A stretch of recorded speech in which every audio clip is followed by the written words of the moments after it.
Good afternoon, everybody. We've just come to the hyena den. I was trying to get here before you joined us, and so I drove a little carelessly in here. There is the hyena mum, and I'm hoping she's going to bring her babies out. Now, you are on a live safari here in the middle of the Kruger National Park, well, actually the western fringes thereof. We're in a little place called Djuma, which is a small piece of a slightly larger piece of a collection of private farms called the Sabi Sand, all part of the Greater Limpopo Transfrontier Park. And if you're watching us for the first time, you heard me correctly, live, all the way from Africa. It's wonderful to have you with us. You can talk to us at any stage, hashtag SafariLIVE, or questions at WIldEarth.tv if you're on the email. No phone calls. The Postal Service of South Africa has now been on strike for nigh on 2 years, so don't bother to send us any letters. My name is James Henry. On camera today, Viam. There we go, Viam. Well done. Viam washed his hair today, so it's quite sort of all over the place. It's quite impressive, really, for those of us who don't have hair. Of course, that's a source of jealousy. Enough about that. On the other vehicle today, Brent Smith with his long locks, and he's being filmed by the equally long-locked David Eastor. Yes, that is a real name, Eastor. And the final control, Rebecca, is in my ear, and Louise is twiddling the knobs. Let's have a look at the hyena. So, like I say, live we are. And this hyena den we know, we've been here many times before, and our little special clan of hyenas, if you want to know a little bit more about them, there's a wonderful Facebook group called the Hyenas of Djuma and Arathusa, which will tell you everything you need to know about the hyenas of Djuma and the property to the west of us, Arathusa, where we do traverse. Unfortunately, their den is not in a piece of land that we can go to, so we've never seen that den. But this den moves from time to time. This is a low-ranking female, and so most of the clan is probably not here all the time, but she's just given birth to 2 little babies. We've seen them twice, and they've popped out, and they've put their heads back inside. So I'm not sure if we're going to see them or not. I think we'll sit here just for 3 or 4 minutes, and then we'll leave her, and we'll probably try and come back again. Now, just an update for those of you who are concerned about Sindile. Sindile, our 20-month-old male has been detected. After his rabies scare. He has no rabies. He's got a collar on him. He was last pinged. His collar pinged him in the middle of the Buffelshoek cut line, which is the middle of the northern boundary of Djuma where we traverse, just north. So no one's seen him for about 2 or 3 days. So we're going to head along there, see if we can pick up some of his tracks. Likewise, lionesses from yesterday evening were knocking about this area. Yesterday evening, we didn't find them this morning. We think maybe they might have killed something. They were certainly trying when we left them, so maybe they're around here too. We're in between 2 roads, one off to the right-hand side of your screen and one off to the left-hand side of your screen. It's very difficult when I'm facing the wrong way. And in between the 2 roads is a series of drainage lines or dry riverbeds that are very difficult to get into and out of. And so those lions could easily have gone in there and be undetected, so we'll have a knockabout and see if we can find them. Otherwise, they're probably off towards Buffelshoek Dam, which is toward the north and east is to the left-hand side of your screen, i.e. my right shoulder. There we are. I don't think these little babies look like they're going to come out. They would come out if she put her head into the den and called them out. I think they're probably sleeping. They could also be suckling while she's lying there, but because she's so sleepy, I think they're probably doing the same thing. So I'm going to suggest we come back a little bit later. Let's carry on and see what else we can see. Now this, of course, is the spotted hyena. And I must apologize for the state of my microphone, which is rather ridiculous, I have to say, but that, I'm afraid, is the fault of Jean Drey, who, I don't know, he's replaced the little sponge with a giant busby. I think he must have pilfered it off a guard at Buckingham Palace when he was last in London. So if you find or hear of a Buckingham Palace guard missing his busby, you know where it is. It is now affixed to the front of my jersey. But at least my sound is wind-free, isn't it?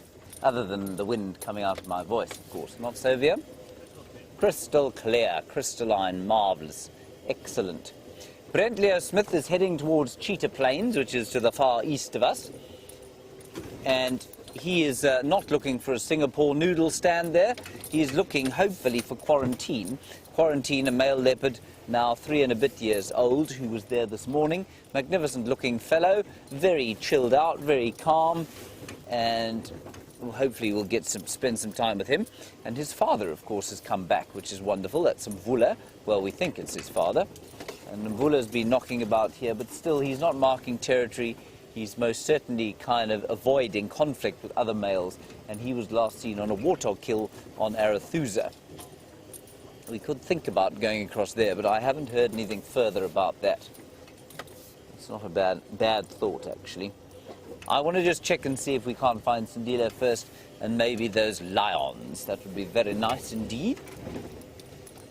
Also, I know that many of you will... I know that some of you will be new viewers as a result of our TV special that we did on National Geographic Wild, or Nat Geo Wild, I think it's called, not National Geographic Wild. And when I talk of, when I say you can ask us questions or send us comments, you really can about anything to do with Africa and South Africa as well. Lots and lots of misconceptions about this place, about the continent, about our country, and we'd really like to clear them up, because I think a lot of people would like to come and visit this area, but they're not very concerned about, I mean, from what they'll eat to security to disease. I mean, I know that our tourism took a major dive with the Ebola outbreak in Liberia. And what many people fail to understand is that Liberia, where the Ebola virus took hold, is more than 3,000 miles from where we are now. There were no Ebola cases in South Africa. There were some in the United States, however. So there were more Ebola cases in the United States than there were in South Africa. So that's just one of the things. You know, a lot of people cancelled their holidays because they thought, well, Africa, everything must be close by, everyone's going to get Ebola, and it just isn't so. So any questions you have, it is the most wonderful continent to come and visit. So if you're worried about anything, let us know what those worries are, and we shall try and dissuade you of them and encourage you to come and visit the world's possibly most ancient source of human civilization, and certainly one of the most ancient wildernesses in the world. Now, we're popping up to the northern boundary here. We're on a road called Mvubu Road, which means Hippo Road in Zulu. Why on earth it should be named after a Zulu name when there are no Zulus in this area, well, that's just very difficult to understand. The local language of this area is called Shangaan or Xitsonga, and it's a very beautiful whistling kind of a language.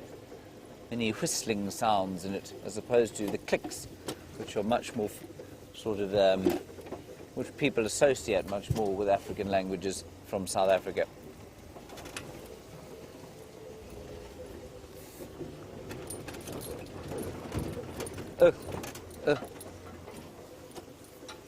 Thank you, Andrea. Nice question from you about malaria.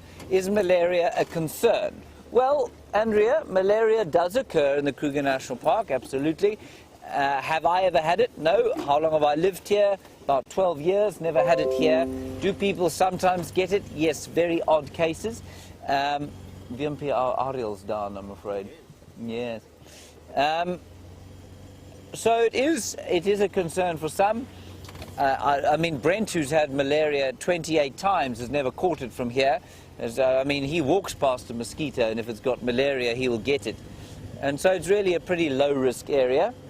Nothing to worry about. And these days, you know, if you do get malaria, if there's a, you know, there is a chance that you'll get it, then it's very easily treatable. And you can, of course, take prophylactics, which will stop you getting it. They're almost 100% effective. So yes, a small risk if you come here. At this time of the year, almost no risk at all because there's no water around. Very nice question. Thank you for that, Andrea. Now, to the left of us is Biffleshoek. That's an area we can't go, but the animals you can see are free to come and go as they please. There's no fence along here. Now, Brent Leo Smith has made his way to Cheetah Plains. Let's go and find out from him what he's going to achieve this afternoon.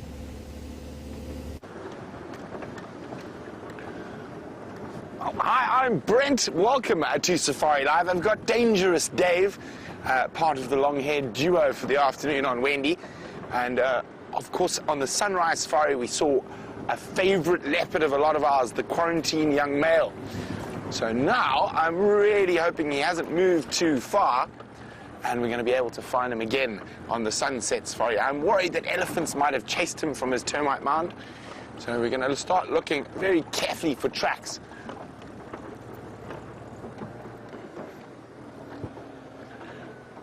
And we are quite close to the northern boundary of Cheetah Plains. That's where we had him this morning, lying right up next to 3 in a row pan. Now, of course, there could be great luck, and he might have caught an unsuspecting impala that came down for a drink. But I just want to double-check the tracks. So far, so good. Not a sign of a track, and also doesn't look like the Ellies have walked through here either. Oh, one has, but elephants, of course, make tracking leopards quite difficult.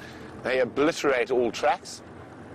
And of course, there's water here would attract elephants throughout the day. So we must keep an eye out on other termite mounds close by. Might have just maneuvered termite mounds. But I am hoping he hasn't moved too far. Remember, we are live, so we're searching for a beautiful young male leopard live in the middle of the African bush. And also, if you want to know a bit more about leopards, or that leopard in particular, you can use the hashtag SafariLIVE on Twitter to ask us a question. Or you can send us an email on questions@wildearth.tv.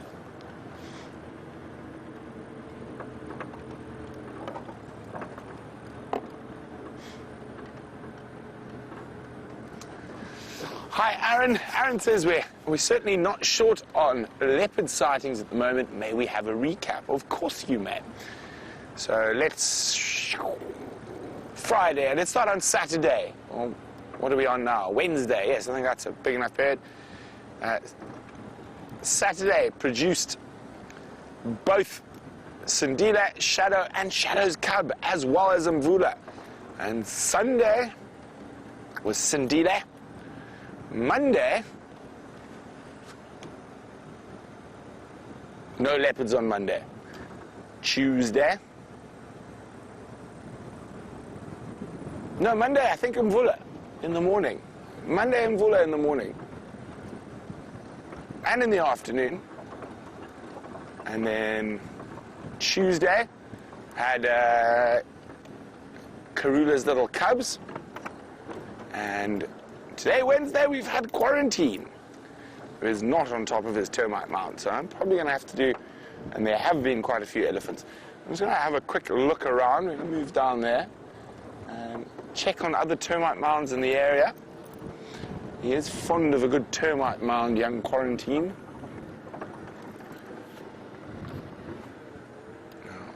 Hopefully we'll be able to see his tracks. They haven't all been obliterated by Ellies.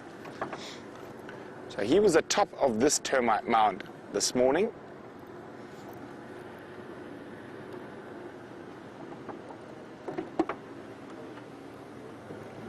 Now, which way could he have gone? So I'm going to check down towards the next road junction. And if we've got nothing there, then I'll come back and maybe take a walk around the termite mound. Just want to make sure he hasn't headed off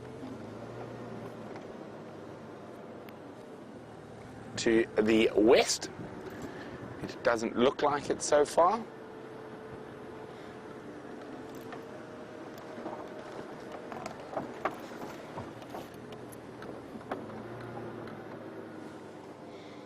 I think these are his tracks coming in because they go from the west towards the termite mound, so maybe he's moved off to the northeast.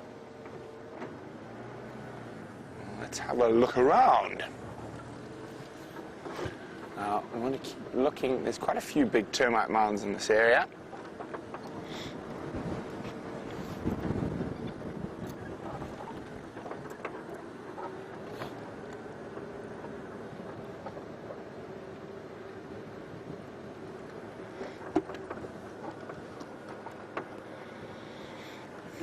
Now, we're the first people out on Cheetah Plains, the Sunset Safari, so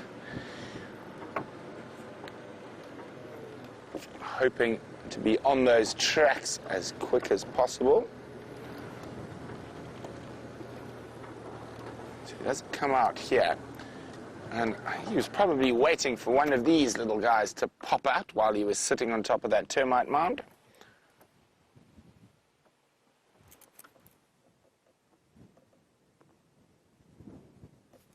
A little male steenbokkie.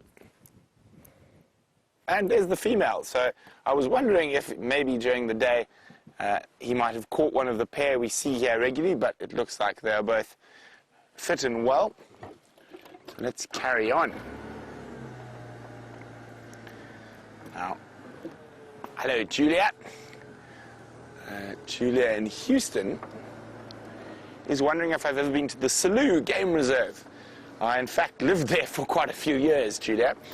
I used to run a 300,000-acre concession in the southern Selous, where we used to do big game walking safaris. So I've spent a lot of time in the Selous. I think the longest period I spent without leaving was about 9 months.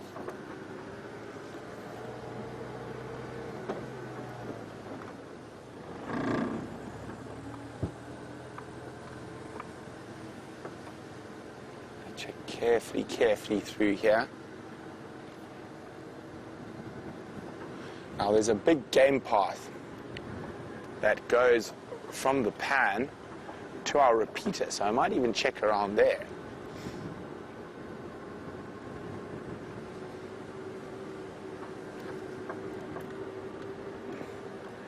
So I was based in the Selous on the junction of the Lukula and Lowego rivers.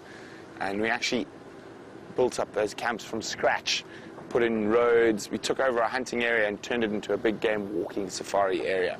Very, very beautiful part of the world. Lots and lots of wild dogs. So, of course, I was quite happy.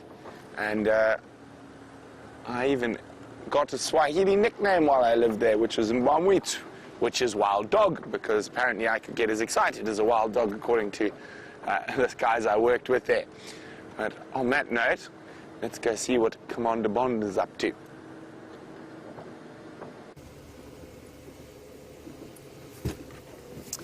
Right, Viam and I have come to the worst road on Djuma.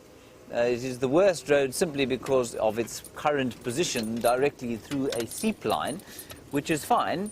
It's just a little bumpy, and it's a good place to come and look, especially in the summer months, you can see, for buffaloes.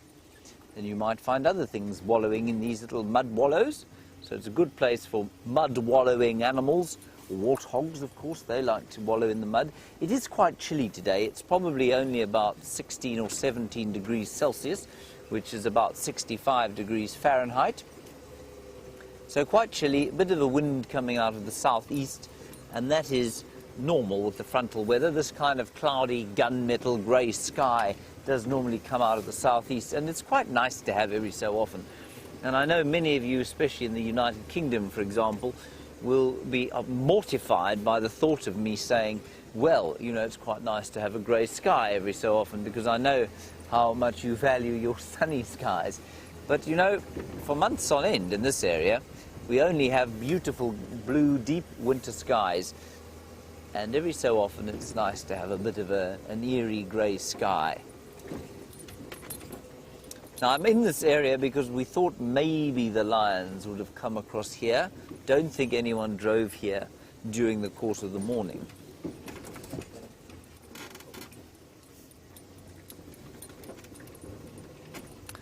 Hello, Sandy. I'd love to know which news report it was that said Africa has a major problem with the Zika virus, which is a mosquito-borne virus as far as I'm aware. No, Sandy, I've not heard one report of Africa having the Zika virus. I'm sure that there are one or two places.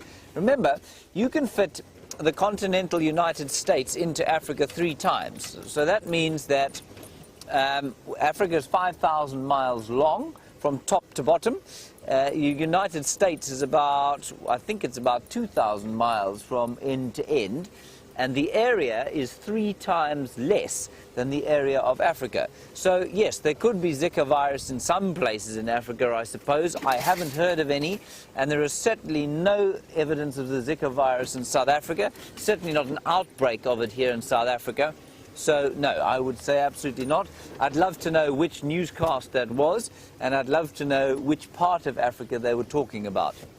And that's exactly the kind of question that we need, Sandy. That's great. Thank you very much for it, because I do think even news broadcasts, which of course we know that the media is designed around selling these days rather than the business of giving truth.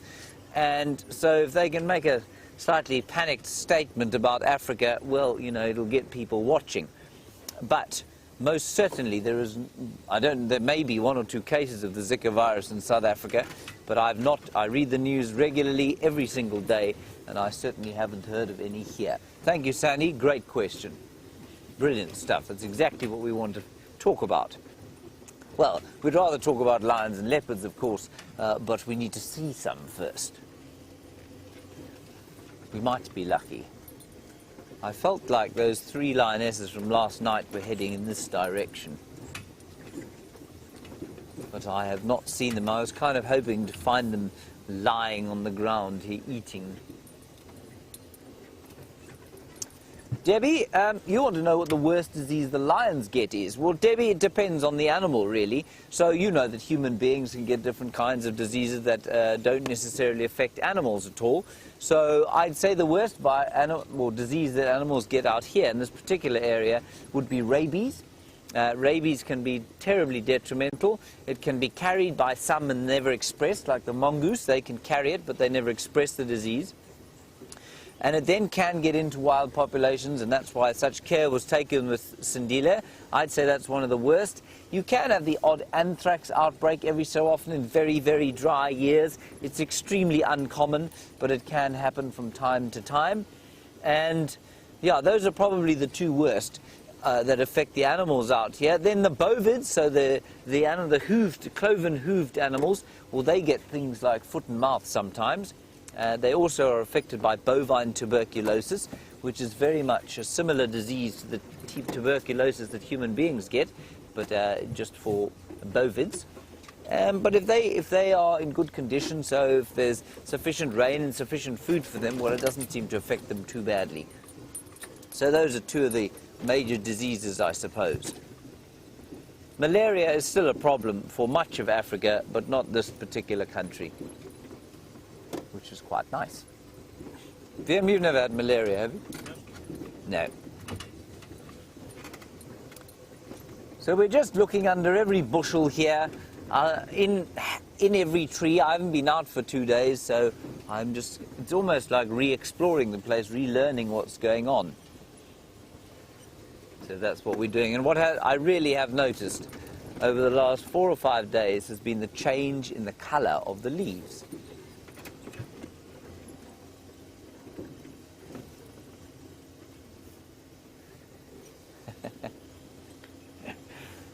Lovely question from Gracie, aged 8. Gracie, you say some guy who fell out of a tree. I think you're talking about Steph. Steph fell out of a tree and you say that he told you, I like to climb trees to use the telephone. Yes, well, I do. I have to. We don't have much signal, much network coverage here, Gracie. So if I want to make a phone call to my mum and dad, then I have to climb a tree. And I sit up the tree and I talk to my family from there. That is very true, Gracie. But I do like to climb trees, you know that. Thankfully, I haven't fallen out of any of them recently. Brent and Steph have both fallen out of one recently, so I've no doubt it will be my turn soon, but hopefully I won't fall out of a tree. Thank you for that, Gracie. So like I was saying, the last 3 or 4 days, these colours, these golden colours of the winter, and you can see them out in the distance there, are starting to take over. That really is recent. It's within the last week. I'm sure it's been happening slowly, but I think it's happened as the solstice has happened. Of course, we're going back towards summer now, aren't we, Viam? Yes, we've had the winter solstice. Yes, late winter. Yes, we do have a late winter. I have to agree with you. I think July will be our coldest month. August will be coming out of it. Then we'll get hit definitely in September by a big cold snap. And then it'll be beastly hot again for months on end. Liam, have you seen a mammal yet? No, this seems to be a recurring theme since our TV shows with me. We did see 2 buffalo and some nyala before we came live, and a bushbuck, and we thought, nah, we'll find something. We'll find something bigger, closer to Buffelshoek Dam. Yeah, we did find something bigger. We found a broken down piece of earth-moving equipment.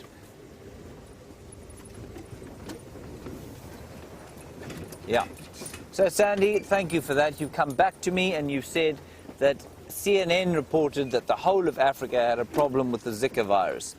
I can categorically tell you that CNN is stretching the truth quite substantially there.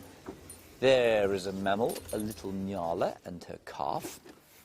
So, Sandy, I wouldn't worry about it. I think the chances of you contracting the Zika virus here are smaller than the chance of you contracting it in the United States. Look at that little thing. That looks like a bit of a cut there, doesn't it, Viam? May have been set upon by a predator at some stage. But she's got through it. Very small, very sweet. Looks just like a sort of Bambi, I suppose.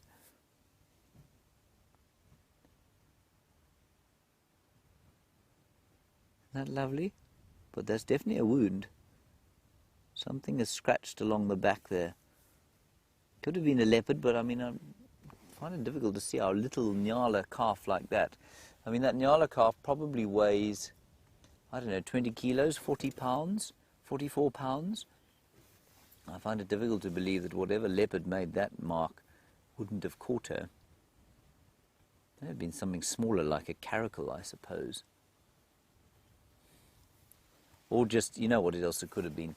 Could well have been running away from something, scratched or ran past a sharp tree or twig and scratched herself on the side. It could really have been that. Let's just have one last look there, and then we'll carry on towards Buffelshoek. We must milk the sighting for everything it's got, Viam, given my luck of late. Oh, no. All right, on we go.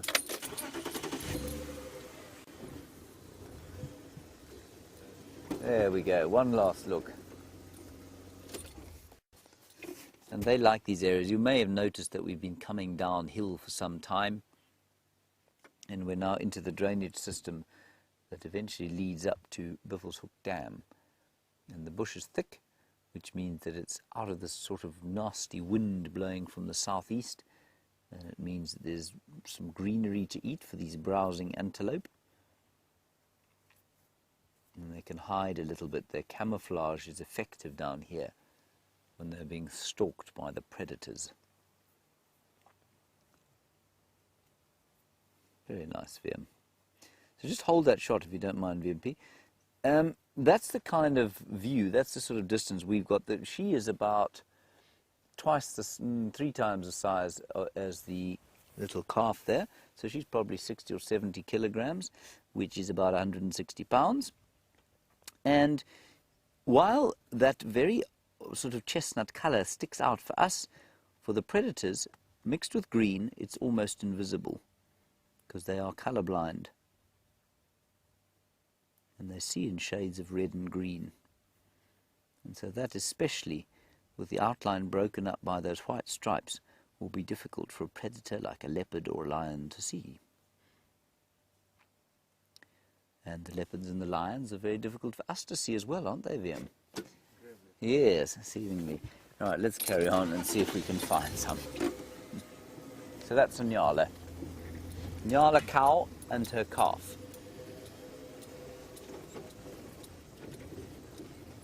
Let's ease our way through here.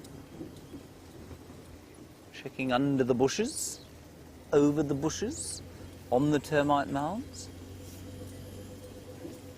I hate to think, I tell you, when I think about the number of kilometers I've driven around game reserves, I hate to think of the number of leopards I must have gone past just by, you know, not looking under that bush while I was looking under that bush on the right-hand side.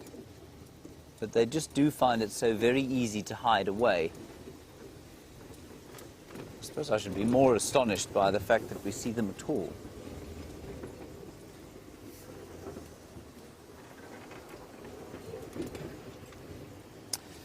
Hello, Roger in Florida. Nice to hear from you. My uncle's name is Roger. I'm going to assume you're not him because he lives in Cape Town. Roger, the Djuma private game reserve, you want to know how big it is in miles. Well, it is in acres, 3,000 acres. Now, I don't know what that is mile by mile. I suppose I could probably work it out for you. 3,000 acres. Well, let me do it in square kilometers and then I can convert it for you. So it's 1,200 kilometers, at least hectares. So you divide that by 100 and you get to 12 square kilometers. That's right, yes, 12 square kilometers. And 12 square kilometers in miles, you divide by 1.6. So it's almost 2. We get to roughly 8. Roughly 8 square miles is Djuma. And so, I mean, you could work that out as 2 by 4 miles, if you like. But it's a bit bigger than that, it feels like. It's probably about 3.5 by 3.5 miles. Something like that.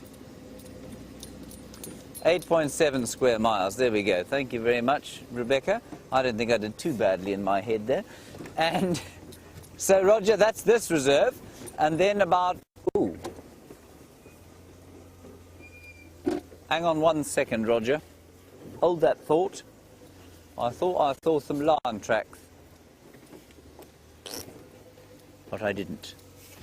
My eyes deceived me. Roger, we also traverse Arathusa to the west of us, which is 2,000 acres. So I'm going to say roughly 6.5 square miles. And then Cheetah Plains, where Brent is, which is about half the size of that, and so that's about 4.35 square miles. Let's head straight back across to Brent on Cheetah Plains.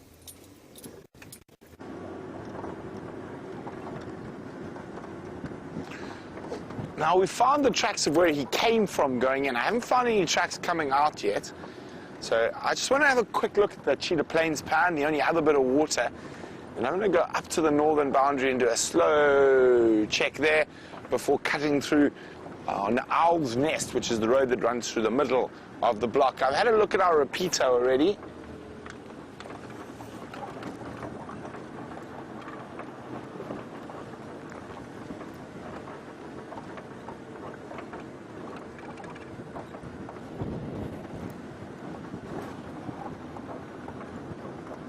So we're about to arrive out in the open.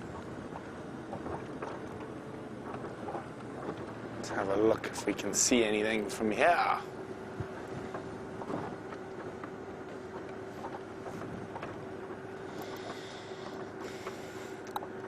quiet looking from here. See if there are any tracks.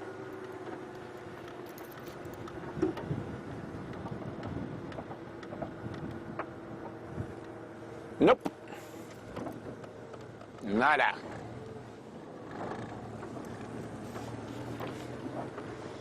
Okay, let's carry on. Head up towards the boundary with Nkoro and then check back to the west. Fingers crossed he's still here somewhere. Now, Deborah in Vancouver is wondering when he might start setting up his own territory. I think he's a couple of years off that still, Deborah. Probably he'll be big enough and strong enough and brave enough to challenge. Earliest I've heard of is about 5, normally closer to 6. Although I heard his brother started making some inroads down along the Sand River.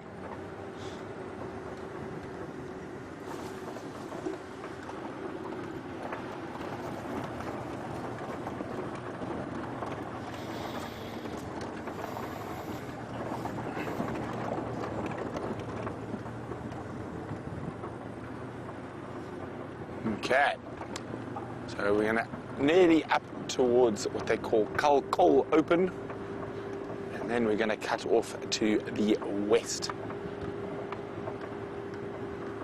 Now, on cool days like this, a lot of the animals don't need to drink as much, and of course they're not losing a lot of their water to evaporation or to being hot, panting, so less need for drinking, especially things like buffalo and impala and zebra. And it hasn't got warm today at all. It stayed pretty chilly all day.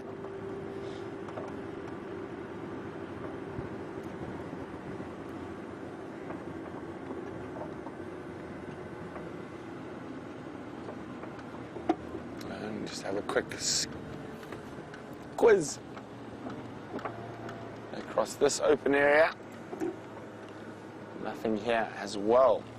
Now we're going to have to check really, really carefully for tracks along this road. It's been very windy today, so that does make the tracks a little bit harder to spot. There's also nice light. And those creatures also make it difficult to track when they walk over them. And there are some creatures up ahead. Looks like a big herd of buffalo.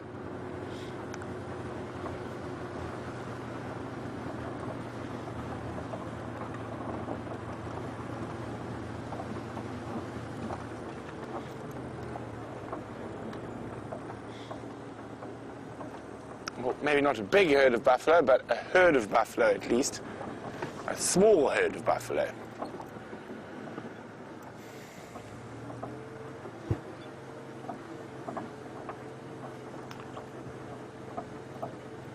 Oh, got a fancy hat. That female, she's broken both her sets of horns.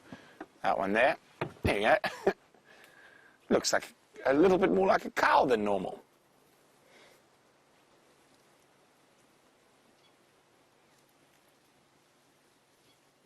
Now, oh, there's a bit of an altercation. That one was chasing another. Now, they're not going to be particularly happy with this weather. Windy. It's a bad time to be a buffalo, especially if there are lions about. I don't think there are any lions too close to this lot, but they're going to be extra nervous today.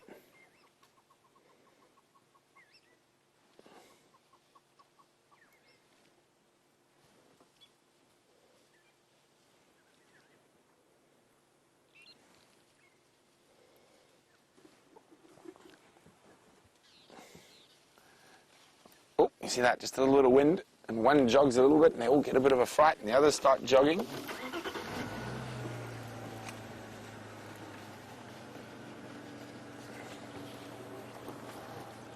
Hey, flows.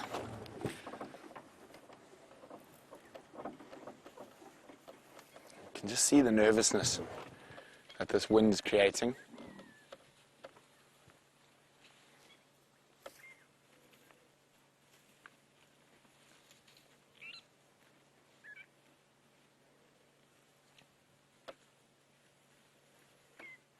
Now they're moving across our northern boundary. They've stopped to feed in a seep line. You can see the seep line has still got quite a bit of grass, and even though it looks like it's quite dry and dead, they will be able to get quite a bit of sustenance from it.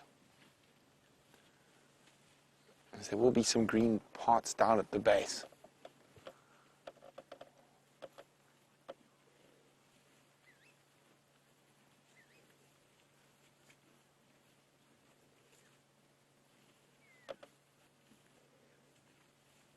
I'm just going to be on the game drive radio for a second.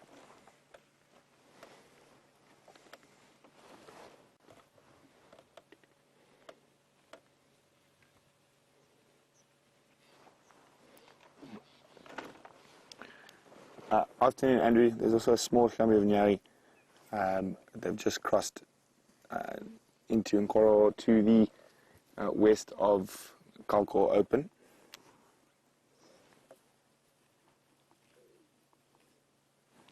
There's Nkonzo going in both directions. So I've done a loop through CP Pan. I'm now heading from Kalko back towards that area, see if he's crossed north.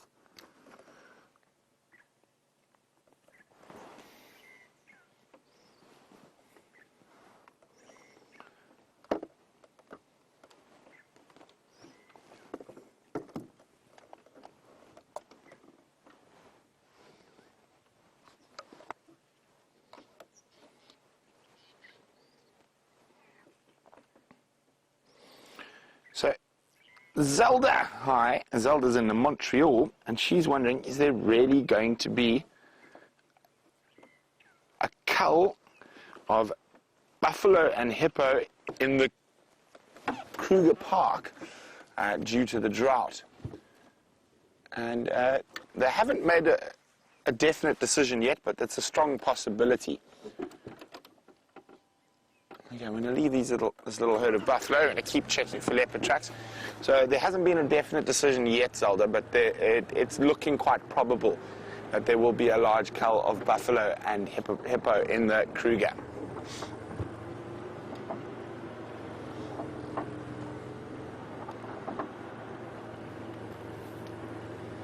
Fortunately, it wasn't a big herd of buffalo, so we've still got a chance to see tracks nicely.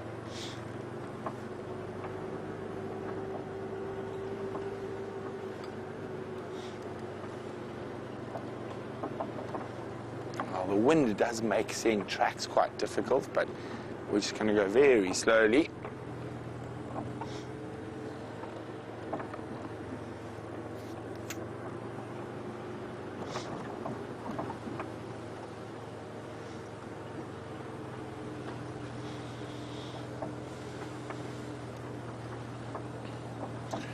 Hi, George in Missouri. George would like to know, would the buffalo, who doesn't have the horns, be more likely to be killed by a predator? Not really, George. In a herd situation like that, the oldest or the youngest are the most likely to be eaten. And she looked like she was middle of the road, maybe a little bit on the old side, but wasn't showing any sign of a lack of condition.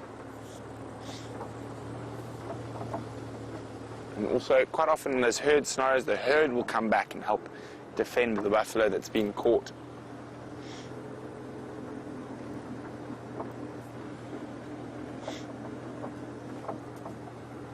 Okay, so we're checking very carefully now. Not only are we looking at the roads, I'm still checking the termite mounds.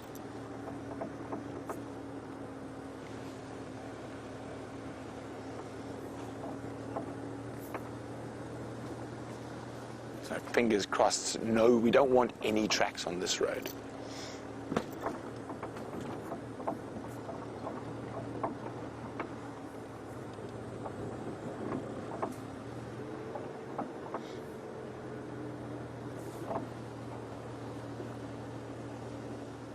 It's been cool all day, so he could have actually moved quite far, but normally young male leopards like that, he might not have moved too far.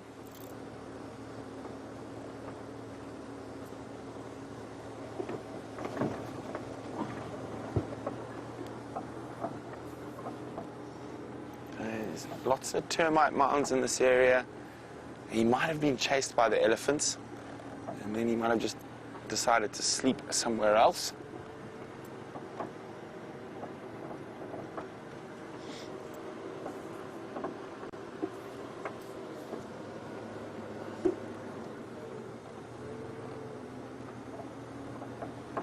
Okay.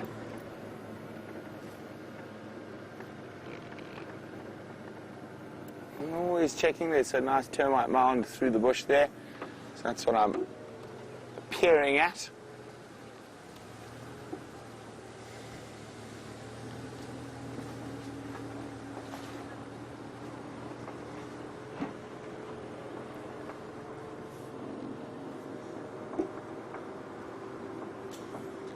Now, every now and then we get a new viewer who would like to know, is this show really real?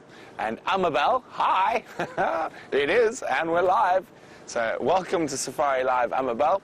And this is real. We are live in the African bush. At the moment, I'm looking for a male leopard that I saw on a live drive this morning. And he has moved off, so I've got to do some tracking. So I'm looking for his footprints at the moment.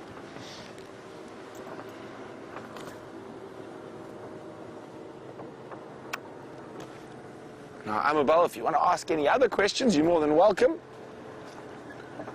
Now, so far, no leopard tracks, so that's really good news.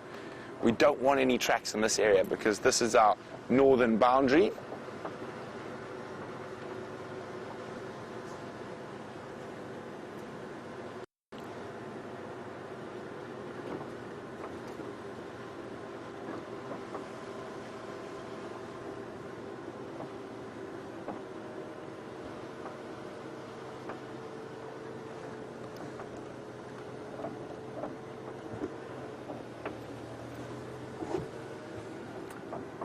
Hi, Molly.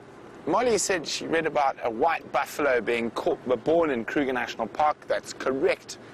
And she would like to know how rare that is. It's relatively rare, but not exceedingly so. And Molly would also like to know what causes it. It's basically a lack of melanin, the pigment melanin that's in the hair follicles. It's a genetic recessive called leucism. And leucism is what causes the animals to be white. They're not albinos. They have normal skin tone color. They just lack the melanin pigment in the hair follicles. Now, a white lion is a leucistic animal, and it's more common generally in birds. You find a lot more leucistic birds than you do leucistic animals. Now, the opposite of leucism is melanism, which is an overproduction of melanin, and that causes things like black leopards, king cheetahs, and black springbok, black impala. But melanism seems to be most common in leopard and in serval, strangely enough. And lions, leucism seems to be more common. I've never actually ever heard of a melanistic lion. Sorry, on the radio. Hey, firm Andrew. I'm just going to bypass and keep checking for Nkonzo. So, we've checked now around. Now, there's one little road through here we haven't checked. And so far, no tracks. So that's a really good sign. So I'm going to check through here. If nothing here, I'm going to go back to the last spot I know he was for sure and try to figure out where his tracks go amongst all those elephant footprints. So while we check Owl's Nest Road, let's go see what James is up to.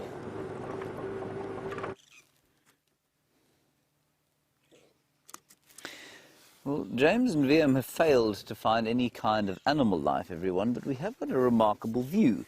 So I was just mentioning how the trees had changed colour, and you can see there how they have.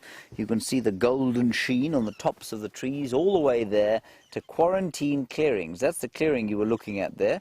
It's a long, long way away from where we are now. Well, not that far, I suppose, probably about, what's that, about 1.5 kilometres as the crow flies. There it is. I think that's remarkable. Are there any animals there, Vim? Can't see any. Can't see any animals there on quarantine clearings. I think that's fantastic. And just look at the grey and gold. Those are the colours of the African winter. certainly the southern African winter. I think that's stunning. And then over above them, well, that's where Rebecca and Louise are sitting now, underneath that tower. And way in the distance, you can see the Drakensberg Mountains. I think that's rather special. Well done, Liam. Delightful. Good job. On we go.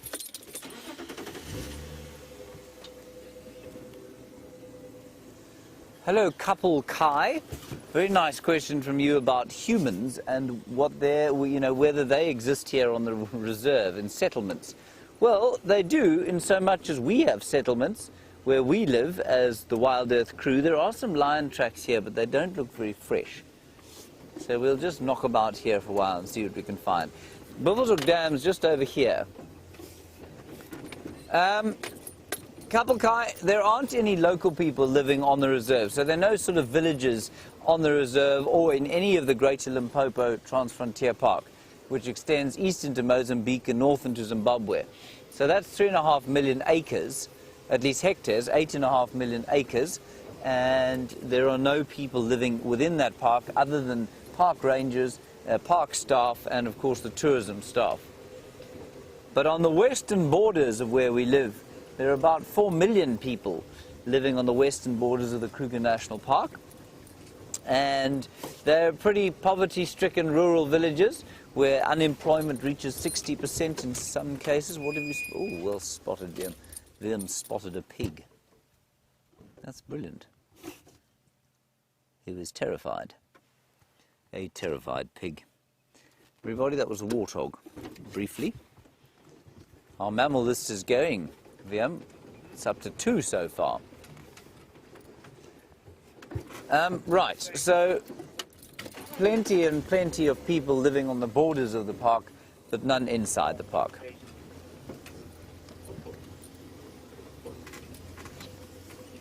And of course, being South Africa, or being any part of Africa, it's often a conflicted space, these conservation lands. And so there's always a slightly uneasy relationship between poor people living on the borders of reserves that they possibly could be using for natural resources. And so it's a constant source or articulation of poverty and conservation, and it's an interesting kind of meeting point. Here are some impala. Our list is up to 3. 4. What was the 4th? Hyena.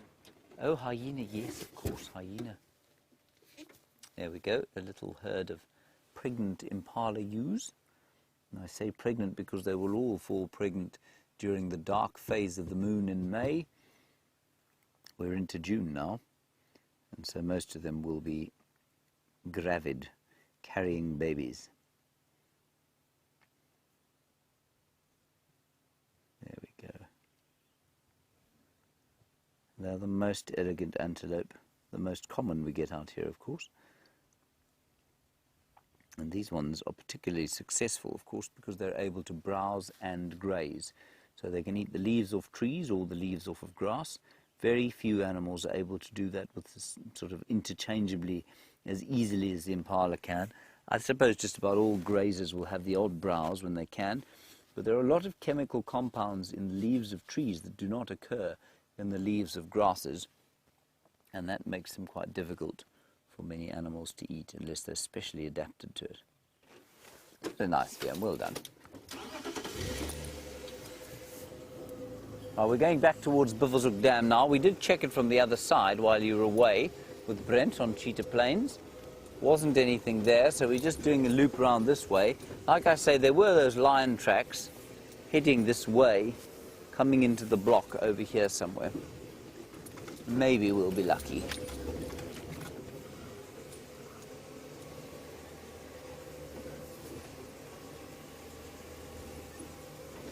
I just can't get over how the vegetation has changed in the last week. I really think it's quite remarkable. That's the 3rd flock of babblers I've... Oh, don't go away. Have you got them still, Liam? There are 2 greater, at least 2 Cape Colossi starlings up there, which just look completely black unless they're in the light. They're actually iridescent purple and blue and green and turquoise, and that bright orange eye. Singing to you. There we go. Just standing, looking around. I love watching birds just sitting and looking. Now, you may have heard the babblers going kik-kik, kik-kik, kik-kik. Let's go a little bit. Oh, you know what else there is? There's a red-billed woodhoopoo. Oh, there's a babbler. There's an arrow-marked babbler, everybody. That's a brilliant shot. Well done. That is the arrow-marked babbler. That is two arrow-marked babblers. They live in a flock. And they're called arrow-marked, of course, because they have little arrow-shaped markings. There we go. I've moved forward a bit. Look at the beautiful red around their eyes when one of them deigns to look at us. Backwards, you think?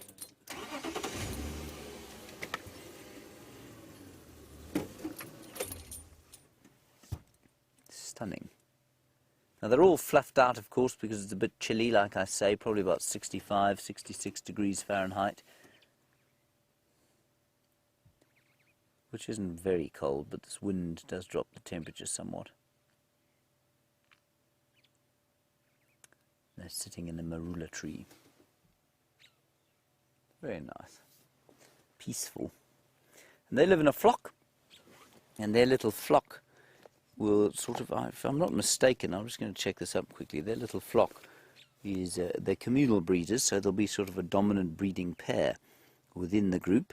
And the rest will probably be offspring from a previous clutch. And they'll help raise the sort of next clutch, and then go off and start their own flock. And they eat largely insects and reptiles, small reptiles and bits of fruit, so quite Catholic diets. You have to be able to, if you're going to survive here during the winter, or any bird that overwinters anywhere, it's got to have a fairly sort of unfussy diet, because you can't eat fruit only in the wintertime. There isn't any. You can't only eat insects because there aren't that many, and then you can't only eat seeds because there aren't that many either. So you've got to have a very kind of Catholic diet. And I often wonder how on earth these birds get through the winters, given how little there is by way of insect, fruit, and seed.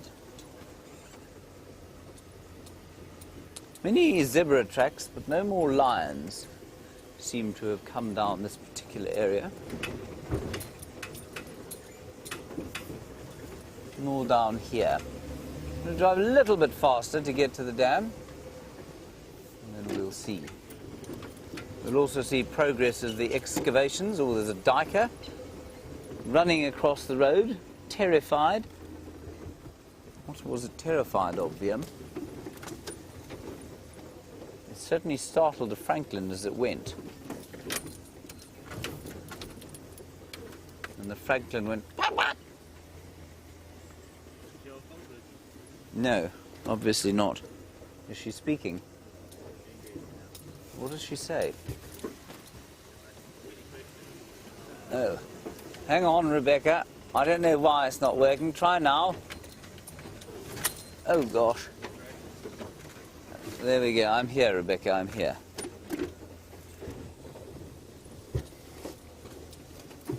No, I'm not ignoring you.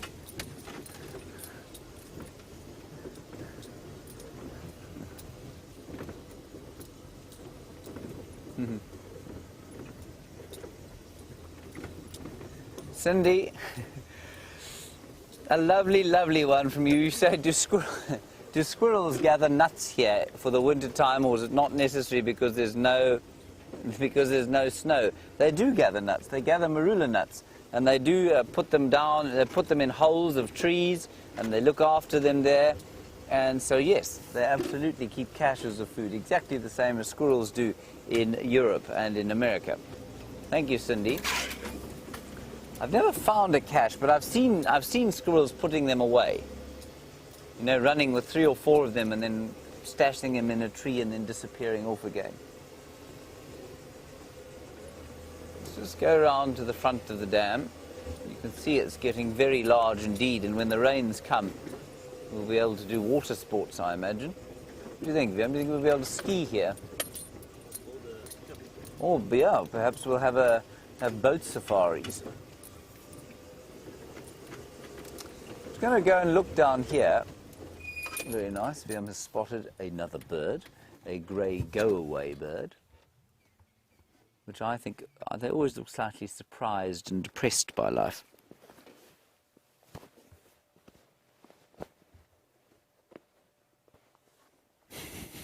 I don't think this chap's very happy to be so cold. They're also not that happy, of course, because they are by far the least colourful of their family. Let me show you quickly. L for Luri. They used to be called Luris. And of course one of their kin made it onto the cover of this book. There it is there. That's a Luri too. Let me show you the rest of them. They're all spectacularly coloured. But for the little humble grey Luri or go-away bird, there he is. There's the nicer one. There's the purple-crested, which you'll find in this region, just down on the rivers. And there, I would love to see that. That's called a Ross's Turrico. Isn't he beautiful? Certainly makes our little humble go-away birds seem a little, well, drab. Don't you think, Fiam? I like them. You like them? Yes, well, you're a kind fellow. Let's go down this way, just to check if those lions aren't lying up. They often do like to lie up at the north of the dam, but they have been doing some work here today, so I'm not sure if they'll be here. By they, I don't mean the lions, of course.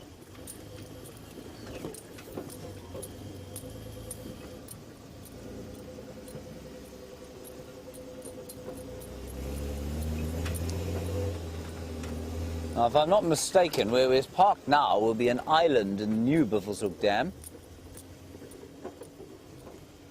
Gosh, we're going through a bit of dust of our own making. I don't see any lions here at all. Niggy's lions. I think we'll make it up the side there, Viam. I think we'll have to ramp. Hold on, everybody. VM says we'll need speed. Woo! Wasn't that fun? I really did find that quite fun. Dune driving. Yes, dune driving. Yeah, a little easier though, because the sand's a bit harder. So now we can drive straight across the wall at Buffelshoek Dam, which we couldn't do before.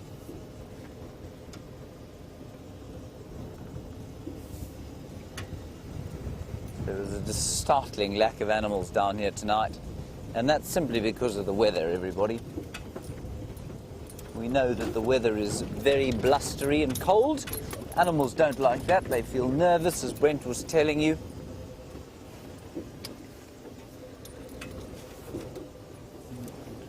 I don't know if she's... You must just tell me if she speaks okay, Liam. I don't want to incur her wrath.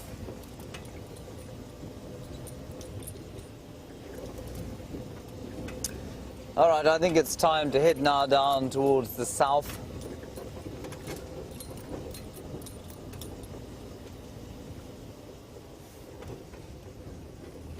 Hello, Aqua. A nice conservation question from you.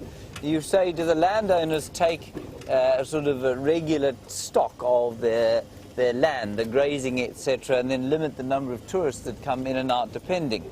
Well, yes, they do, but the effect, and certainly in the Sabi Sands, the private landowners have got an agreement as to the number of beds that they can legally have per hectare, and that's to do with the effect that they think that they will have on the land. So absolutely, and likewise in the Kruger they do the same sort of thing.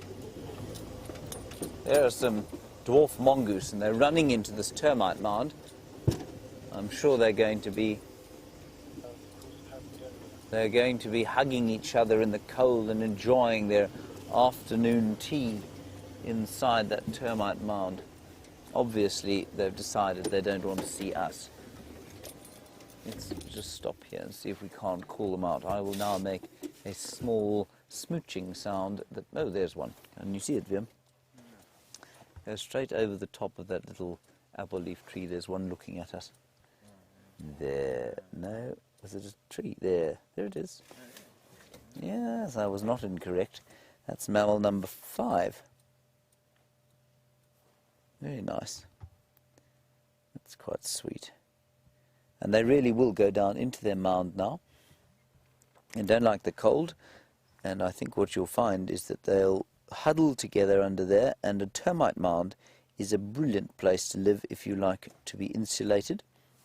It's cool in the heat, and it's beautifully warm. It'll maintain the heat for them on a day like today. So I don't think they're going to be above ground for much longer.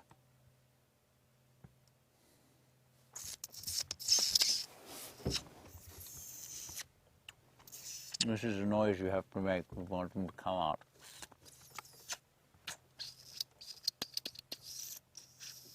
See how effective it is, Wim?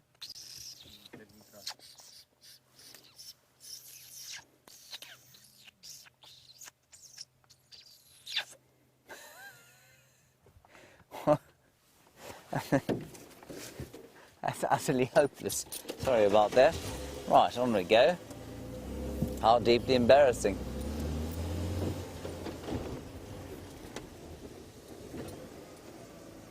Some deeply aged lion tracks here as well.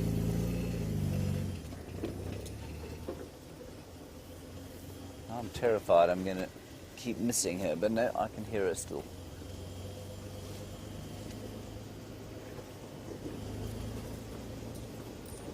This is a real wintry landscape now, everyone.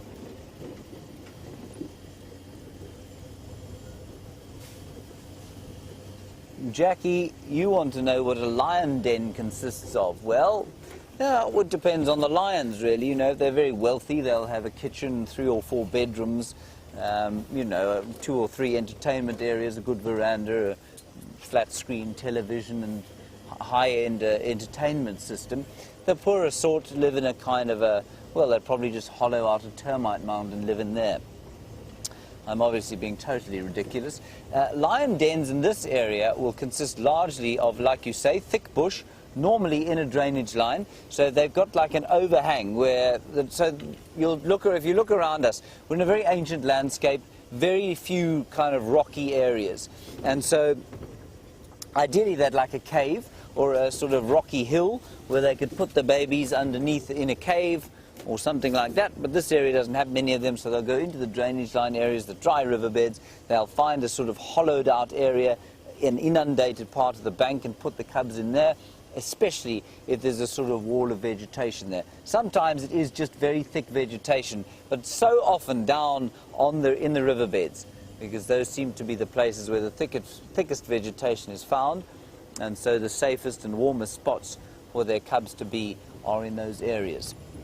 They can also, much like if you're trying to defend yourself, if you backed up against a mountain and any threat is going to come, has to attack you from the front, it's a good way for them to be able to not have to look around them all the time when they're defending the den. Very little is going to attack a lion from the front, and they can see, at least from the back, they can see everything coming from the front. So that's generally why they do it there. Nice question for that. Thank you, Jackie. I wish we could find that lion den.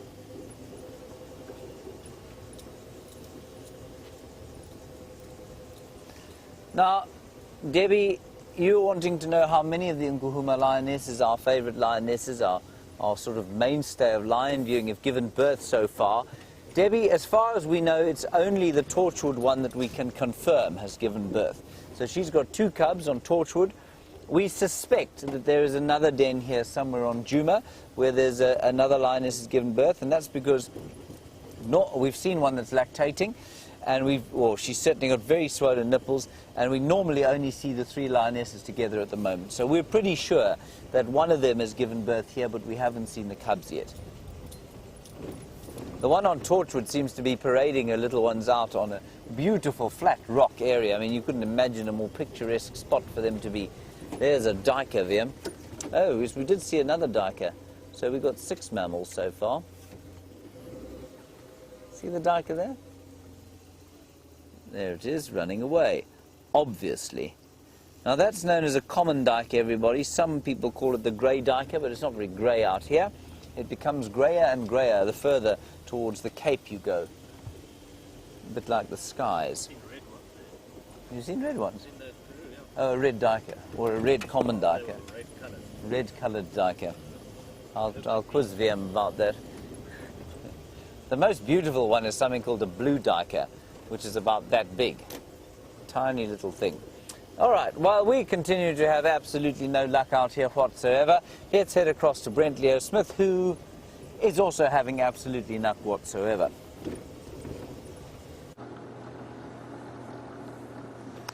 So luck doesn't seem to be working too well right this very moment. There's been so many elephants around that pan, I'm struggling to find which direction that quarantine went. I've got tracks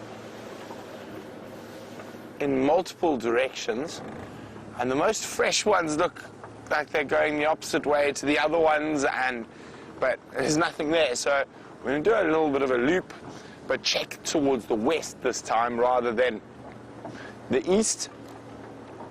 Andrew's checked south. We've already checked north. It's one of these mysterious flying leopards yet again.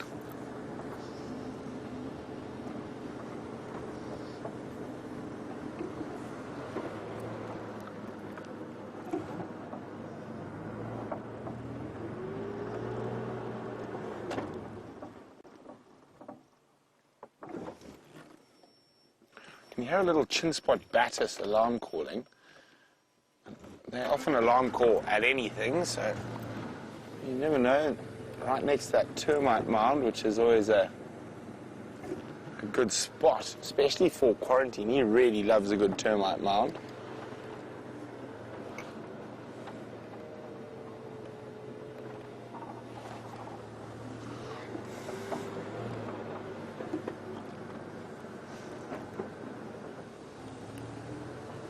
Now, while I was walking, I could hear elephants all over this area, and you've got to be very careful when you're walking or tracking in the bush when there are lots of elephants around.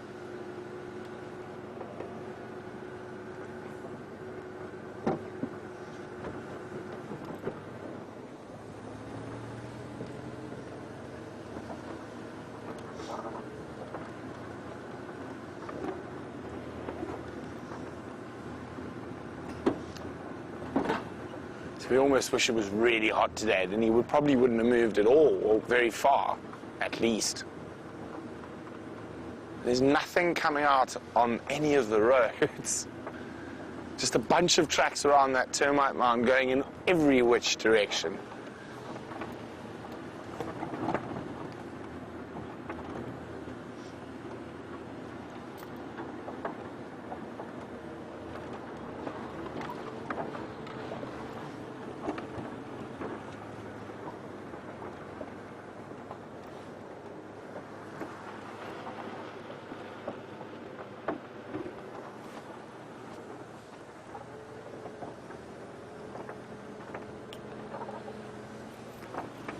Another question from Julia Smith about the Selous Game Reserve. And Julia would like to know what are the differences between the Kruger and the Selous. Well, number one, the Selous is quite a lot bigger than even the Greater Transfrontier Park here. The Selous is about 5.4 million hectares, so 12, 13 million acres. Maybe actually even more than that, sorry. And then that's not including the hunting concessions and stuff that surround it. So in total, you're probably looking at close to 6 or 7 million hectares. So 15, 16 million acres in total. But that's the first difference. The other difference is, of course, the bush is very, very different. So probably 90% of the Selous is Miombo woodland, Brachystegia woodland. So it doesn't have as high a carrying capacity as the Kruger. Now, it's got a lot more big river systems, the Rufiji, the Luego, the Rovuma, the Kilombero, and those rivers are much bigger than any of the rivers in the Kruger. So around those rivers is where you have most of your game viewing, on the alluvial floodplains, and those areas are very, very productive. Also, you get some different species. So sable, for example, are quite common in the Selous. So are eland.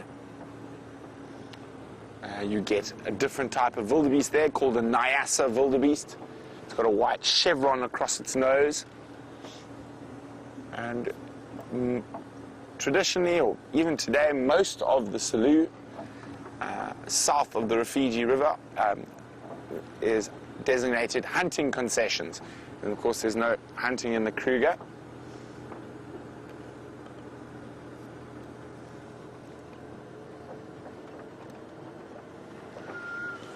Where, oh, where could you be, Mr. Quarantine?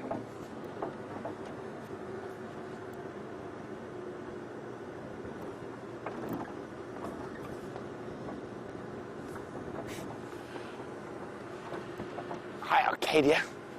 Arcadia is wondering, what is the difference between a regular reserve and a conservation reserve? I don't think there is a difference. Kruger is a regular reserve and it's used for conservation as well as tourism, and so is the Sabi Sands. I've never heard of a conservation reserve. There's sort of high conservation areas. Generally, when you refer to those areas, they normally have a very unique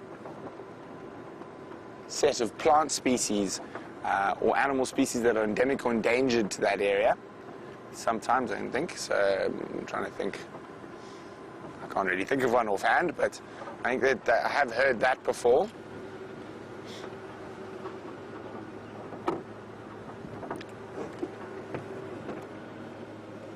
I'm going to check these elephant paths to the north here again. I wonder if the elephants didn't just keep chasing him.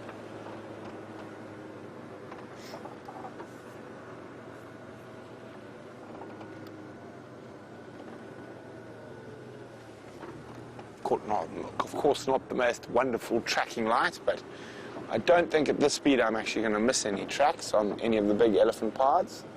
If you happen to cross in one of the hard clay sections, that might be a different story.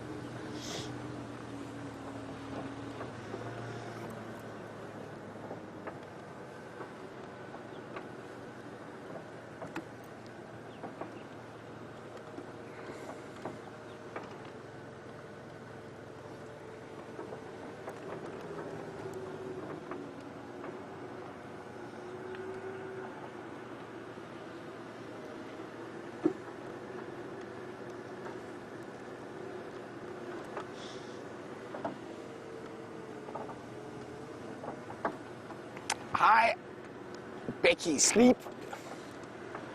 Becky Sleep would like to know, what animal that also occurs on Djuma have I followed or watched for the longest amount of years? Djuma, well, the Sabi Sands don't have any particularly different species, so I'd probably say all of them. I've followed and watched elephants, lion, leopard, wild dog, cheetah, impala, buffalo. For as long as I've been watching animals. I've been very lucky to live in areas that have all those animals. Now, I am flummoxed at the moment. I cannot figure out where this leopard has gone. So what I'm going to do is I'm going to go down to the Mala Mala boundary and maybe go have a look if we can find the cheetah. And who knows, maybe when we come back, he'll just be sitting on top of the same termite mound.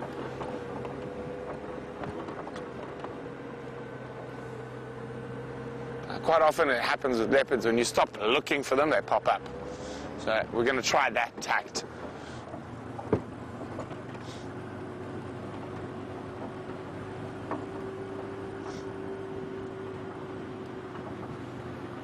Just double checking some of those bigger trees there, making sure he hasn't popped an impala in a tree.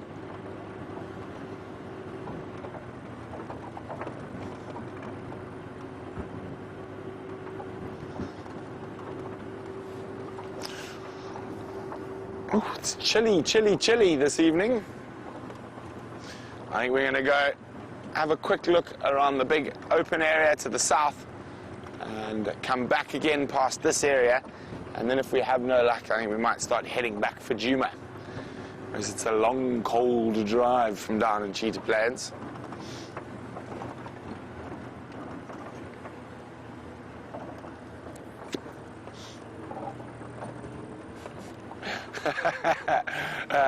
Aaron says, what is the wingspan of our flying leopard?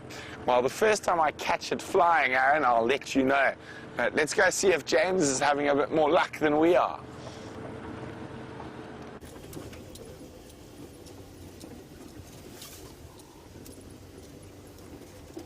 No more luck, everybody.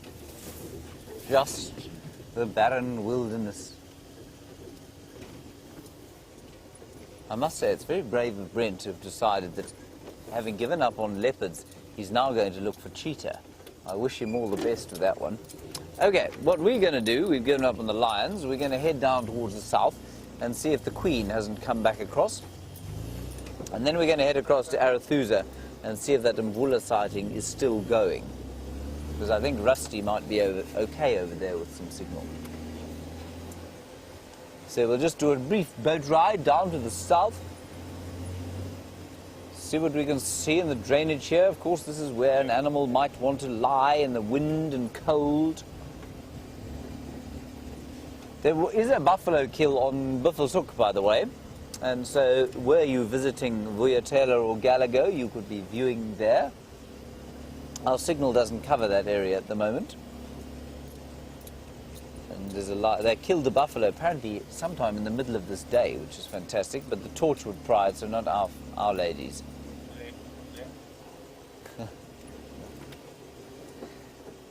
Joyce, in New Hampshire, you make such a very good point. We constantly refer to these areas here as drainage lines, and yet you've never seen any water in them. Joyce, they do flow every so often if there's a really big flood. Then they'll flow for a couple of hours and then they stop flowing again. But what happens is, I imagine that they were created, most of these old drainage lines like this were probably created probably thousands of years ago, you know. Before the advent of human settlement in the area, I think there would have been a lot more water flow, and I think there was probably a time when this was probably a much wetter area than it is now. So I think they would have flowed permanently back then. They would have cut these swathes down through here, but I don't think they were ever sort of permanent. This is the one tree that turns a lovely pink colour during the winter, and that is the Tambuti tree. Very toxic. Stopping to listen to see if I can hear terrified animals, alarm calling at the great plethora of predators we're sure to find around the next corner. No, nothing. That's very beautiful, VM. I mean, for VM to be filming a leaf by choice. Desperate times. Desperate times. Like there's a dead one. Now, B. Wilson, another very nice question on the subject of animal movements. And in an area like this, will animals move out of the area when all these leaves, because that beautiful orange or pinky leaf will eventually turn brown and yellow and then fall to the floor, as all dead leaves do. What will the animals do when all the leaves go? B. Wilson, they can't migrate. There's nowhere that, well, I mean, they could, but there wouldn't be any real point, because everywhere in the area is experiencing the same winter, the same drought. They used to migrate towards the mountains for the winter time, so they'd go off towards the wetter areas on the slopes of the Drakensberg Mountains. They can't do that anymore because of human settlement in the area, so that's simply not possible. But they will tough it out, and they'll be okay, most of them. The only reason that this particular dry season or winter is going to be tougher than it would normally is because we had a very poor rainy season. And because of that very poor rainy season, I think some animals really are going to suffer during this winter time. And I know that in the Kruger already, there are hippopotamus pods that are having a desperately tough time. I think the buffalo will probably be okay. They will, I mean, by the time the rains come, if the rains come, sort of October time, November, they will be wearing it. They'll be tough. They will be, you know, they would have experienced a tough time. They'll be looking pretty thin and bony. But they should be able to cope. They've coped with it for many, many, many centuries. Although you wouldn't say so, would you, right now? You'd say that everything had probably absconded and migrated away as fast as possible, leaving the odd straggler, 1 or 2 dwarf mongoose, 2 duiker, 1 nyala, and 1 or 2 impala, who didn't get the memo about the mass migration out this morning. And apparently my list is more impressive than Brent's at the moment. I'm very sorry for Brent then. Now, Kathy, you say, are we expecting rain with these dark clouds? No. It was certainly not rain that would count. We'd have maybe a few spits. There were a few spits of rain this morning, but nothing that would sort of wet the ground even. No. So these fronts generally come through, and by the time they've hit us from the Cape, they've lost all their water. And so if you take a map of South Africa and you look at the southwestern Cape, at Cape Town, these fronts hit the Cape, they get very wet there, they are a winter rainfall area. As it moves up the Western Cape coast to the Eastern Cape, it may or may not rain, but by the time it gets up into the Highveld or the highland areas of South Africa and then down into this area, it's all kind of rained out. They're all definitely summer rainfall areas and get very little rain during the winter, if any. I don't think we had any rain last year in winter at all. Rebecca, what was that? Click. Oh, there we go. Ooh, Kim, how many countries are there in Africa? I think there are 48 countries in Africa. 48? I'm not going to try and list them all to you, but there are many, many. I think there are 48. South Africa, Zimbabwe, Zambia. No, I'm not going to try and list them all for you. We could try that. It's just, Rebecca will tell me how many there are. I'll see how many I can get for you.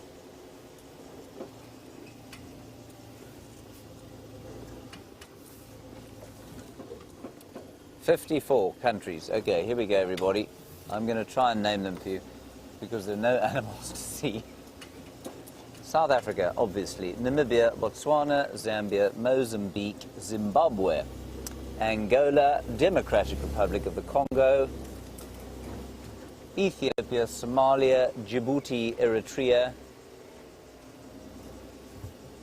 Central African Republic, Congo, Brazzaville, Ghana, Gabon, Equatorial Guinea. I hope someone's counting this.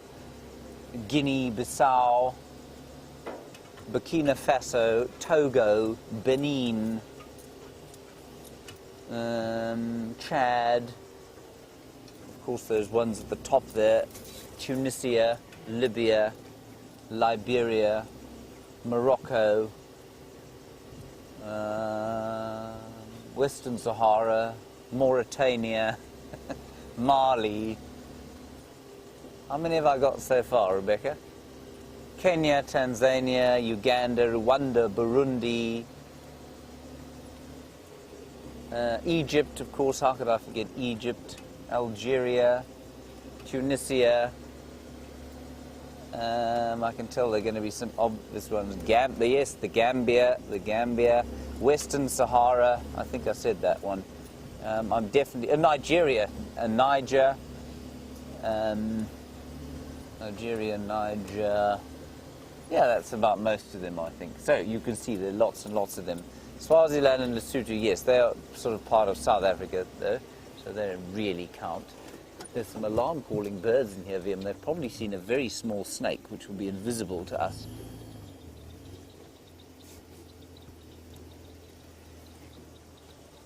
Can you hear them shouting in there? Invisible shouting birds shouting at an invisible predator.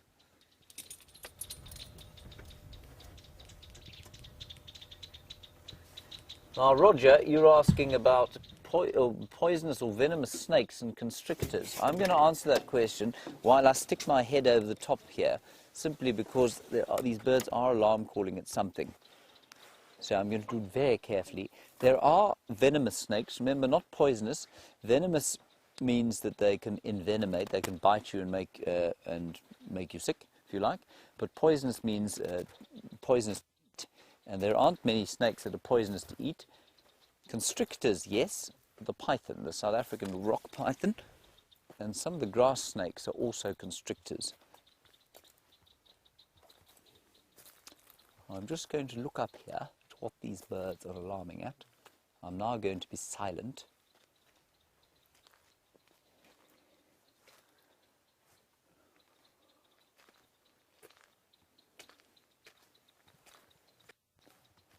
Don't see anything. I'll be with you now, everyone. Liam, can you still hear me?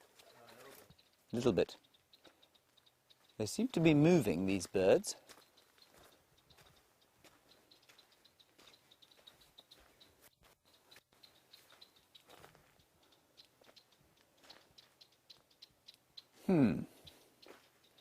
No, I don't see anything, anyone. Maybe a little snake. Maybe they're just having a contretemps of their own. A little fight. An in-flock crossness. I'm coming back, Liam. Do you see me?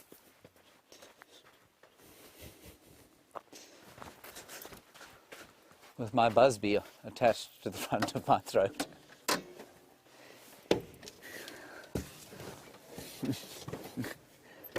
Right, there we are. Exhausting. Ivory Coast. Another one. All of these very, very far away from us. Senegal. I nearly forgot Senegal. That's appalling. I remembered Egypt, yes.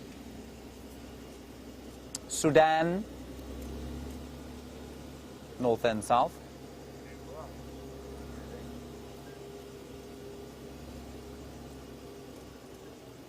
Right, we're now at the southern end of the reserve and we're going to head towards the west. No, Madagascar, Mauritius and Seychelles you cannot have, I'm afraid. They're just politically part of Africa, Rebecca. I'm not giving you those ones.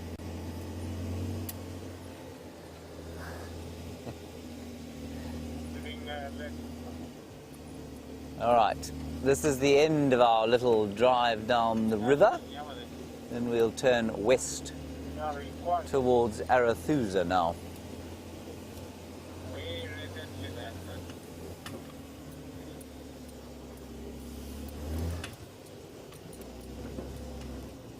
Sorry, Rob Reiner, I missed your question. The game drive radio is going on and off in my ear. Can you go again with that, Rebecca, please?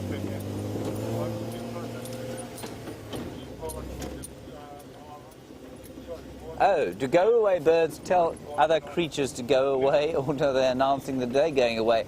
They do actually alarm call like that. They go, quack, quack. If they see something that is terrifying, then they will make an alarm call, and they flock together and sit above it and shout and make a big noise.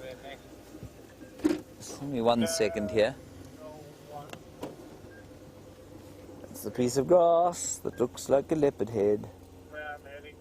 Not even a piece of grass, it's a piece of bush. Not a leopard head at all, I'm afraid. Something like that, yes. Let's not embarrass ourselves any further.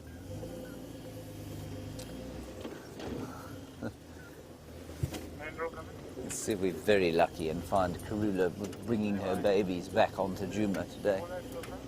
Oh, Viam, our luck, our cup runneth over. 3 bird species in one place. Birchall starling flying off there. There we have a red-billed wood hoopoo, and also, astonishingly, Viam, a Cape, not a hoop-hoop, no, a Cape spurfowl. And you can see why it's called a spurfowl. Stand still, you beastly thing. There, you can see it on the back of its right leg. It's got a spur for fighting. Should have one on the left as well.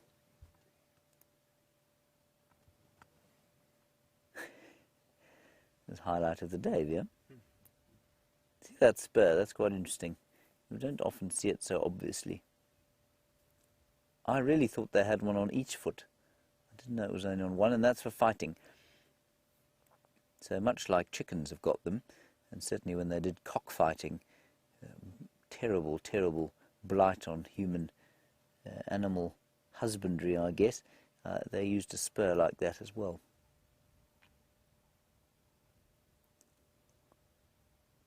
The Cape spurfowl is not called upon to fight for sport, though, thankfully. Right. Then a question about the pearl-spotted owlet, and are they still calling? Yes, they will be, but they don't call a huge amount. They don't call a huge amount now because we're going into the winter, or we're in the middle of the winter, and so they won't be being territorial and they won't be breeding right now. You won't believe it, everybody, but Brent Leo Smith, bless his cotton socks when he's wearing them, has found an elephant.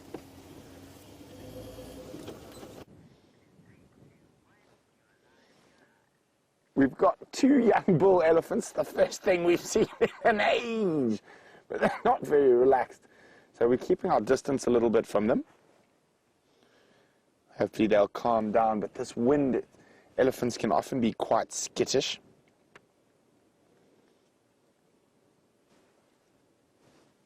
So definitely not the leopard we were looking for, but beautiful creatures nonetheless.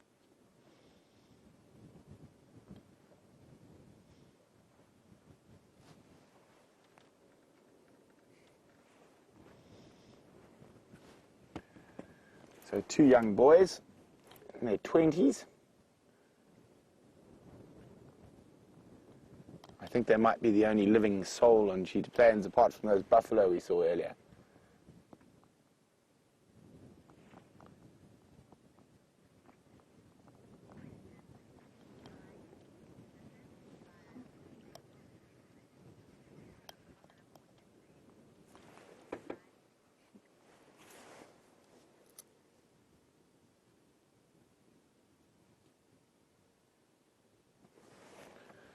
Look at that. And they've relaxed now nicely. We've stopped a little way away from them. We didn't try to go too close.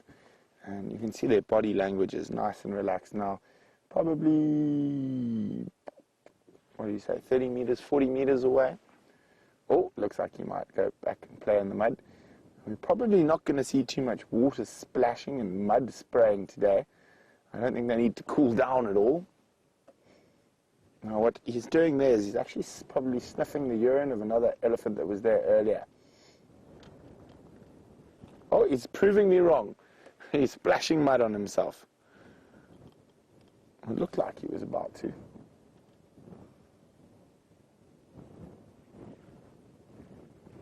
There are young boys. Young boys do silly things.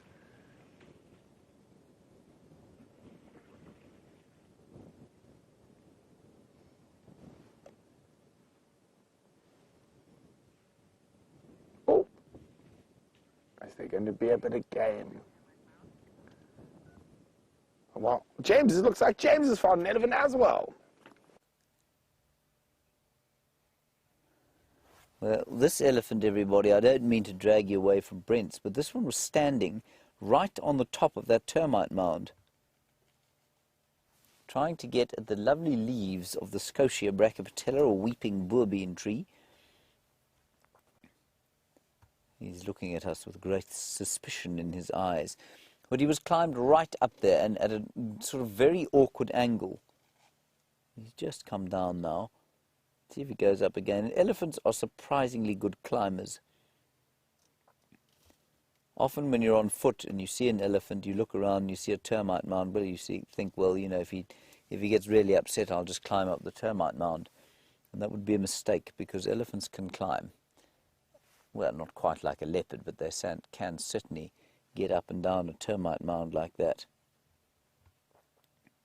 Young bull.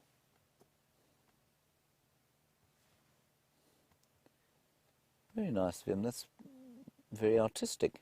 Thank you. That was what I was going for. Yes, excellent. Can we see the elephant again? Brilliant. That was actually a really lovely picture of his grey coat in the greyness of the bush and the clouds.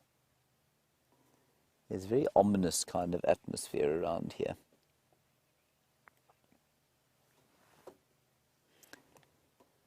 Hasha, interestingly, oh, that's a beautiful look at his mouth as he chews there, a triangular-shaped bottom jaw. You want to know where the elephants go in the winter evenings? Oh, Tasha. Tasha, they go nowhere. They go where they are. They can't really go anywhere when it's cold because they live out here. And they don't get cold like us. You can see they've got absolutely no hair on their bodies other than that sort of beard he's got underneath his chin. And a little bit of hair on the head. That's a remarkable shot. And, of course, the hair that they have on their tails. And there's a really sort of interesting physiological discussion around that. And it basically goes that the larger you are, the slower you will be to heat up, but the slower you will be to cool down. So if you're a rodent like a bushveld gerbil, then you're going to have to watch out for the cold. You're going to have a burrow to live in, and you're going to have thick fur. You're going to have to eat fatty foods that can help maintain a very fast metabolic rate. If you're an elephant, sorry, I'm just going to wait for that to go past.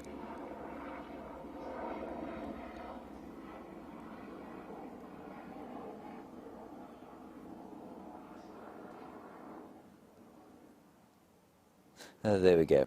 And Tasha, if you're an elephant, well, you just don't lose heat that quickly, which means that you're not going to be that cold. So you probably just try and get out of the wind. You probably go into some thick bush, maybe in a drainage line to just get out the wind. But otherwise, you won't really feel it that much. Doesn't have very good table manners, does he? It's with his mouth open. That's wonderful to see. I must say, I think we're quite lucky here.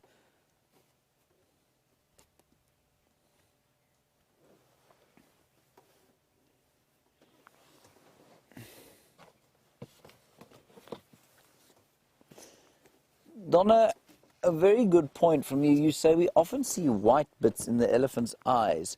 You want to know if it's ticks. No, it's not. It's like sleep.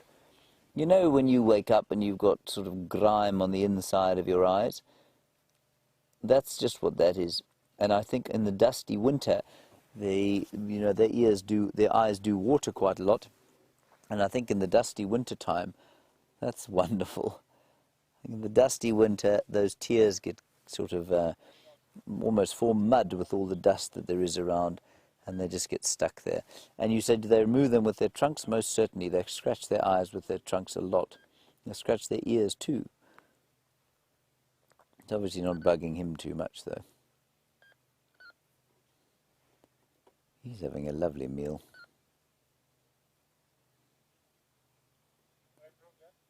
There we go. And he'd love to be eating grass, he really would, but just no green grass left for him. Now, interestingly, an elephant, a fully grown elephant bull, has got a greater reach into a tree than a giraffe does, which I think is quite fascinating given how tall a giraffe is. Here he comes. Seems to be walking straight towards us. That's quite nice. Well, it will be nice if he doesn't come all the way to us. He's a youngish bull.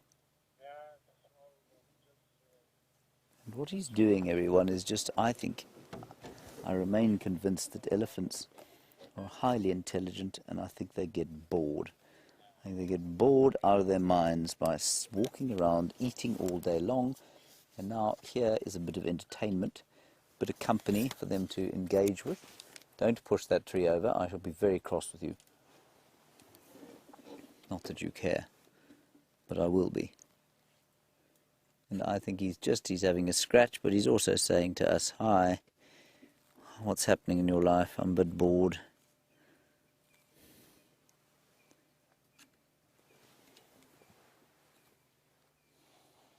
Isn't that nice?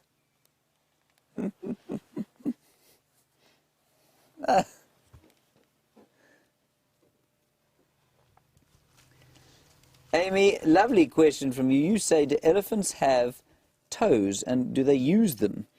They do have toes. Well, they've got toenails, certainly. And do they use them? Well, they don't use them for balance like we do. They do use their toes to a certain extent, though, or their toenails they've got. They don't use their toenails, though. I mean, they don't really have anything to use them for.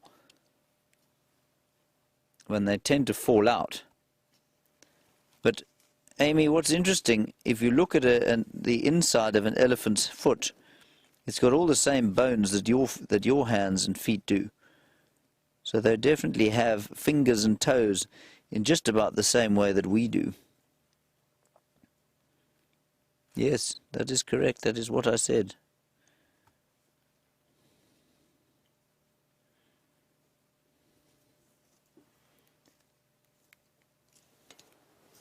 Now, Betty, I'm going to talk a little bit more quietly as this fellow comes up to say hello to us. You say, why does an elephant, let me get out of the way, move its front foot from side to side when it's standing and watching us? Betty, that's an extremely observant question. And the reason they do it is the same reason that you do it when you go into a social situation where you're not comfortable, where you're feeling a little bit awkward. He's definitely interacting with us, you know. Hello, fella. He's probably about 20, so he's not quite confident yet. If he was a big 45-year-old bull wandering up to us at that speed, I would probably have moved away. So, Betty, it's just the same. It's called displacement behavior. He's just kind of, he's just sort of fiddling.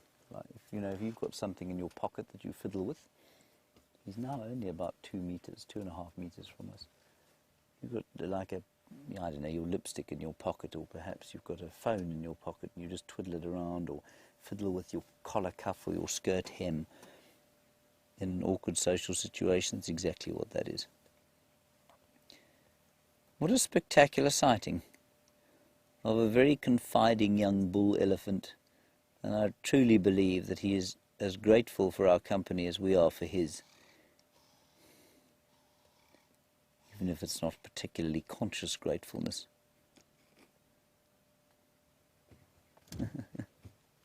That was wonderful. So he didn't have to come down here. Oh, okay, sure. Paul, you want me to stand next to that tree for a size comparison? The elephant has now moved off. I'll go and do that. Liam, I won't move the car. I'll go as quickly as I can.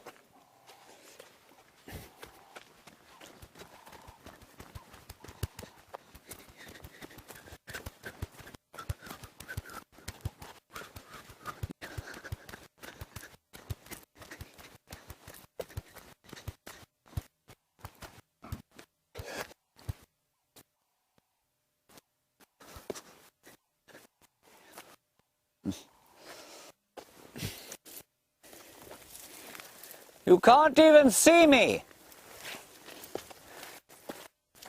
This is where he was standing originally. Oh, good. What, through my mic? Oh, okay, so I can talk like this. I don't need to yell at you. Perfect. So, he was standing where I'm standing now, originally, and, I mean, it is really steep here. Of course, his backside was up against the tree here.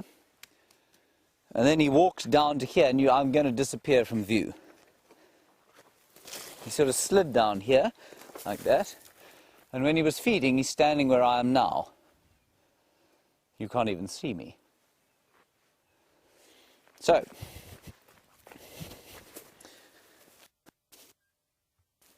that elephant will get at least a third bigger than he is, sorry. And he probably stands about, I don't know, say 8 feet at the shoulder at the moment. He might get up to about 11 feet when he's fully grown. I'm astounded you can still hear me. Shame, I must have blasted your ears there. What do you think that came out of? I can't think what that is. Do you know? No idea. That's really odd. I wonder. No, it's too big. It's a bit big.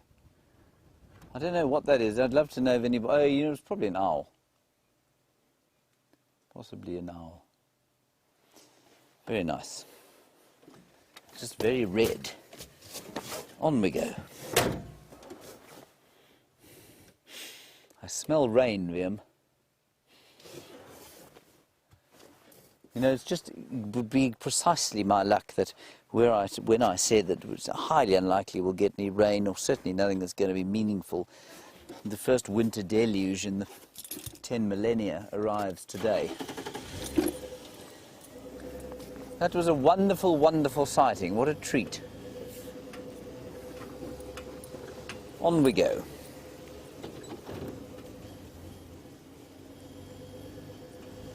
Right, like I said, we're going to go around here and see if we can't pick up some tracks of Karula the Queen. And if we don't pick those up, we'll just pop on to Arathusa and get an update there.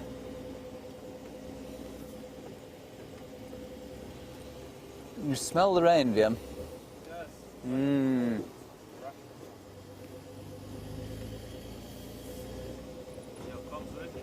No, she's talking. What? It's raining on Cheetah Plains, on poor old BLS. Oh, let me just fix the comms again. I shall have to write a technical report for Connor. No, lost. Oh, I haven't got my earpiece in. It's not a problem with the comms. There we go. Now you can talk to me. What an idiot I am.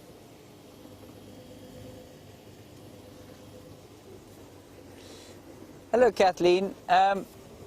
You're in Kansas, and you want to know why it is that the wind would make an animal the size of an elephant uneasy. Elephants have a very strange, or seemingly strange, response to predators. They are, I think, unnaturally terrified of predators.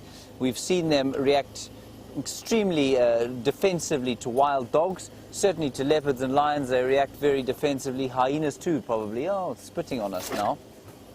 And Kathleen, the reason I'm going through all of that detail is that the wind response is a response to their fear of predators. It's the same as every other animal out here. When it starts to blow, it's difficult to hear what's coming, it's difficult to smell what's coming, and it becomes, in light like this, difficult to see what's coming too.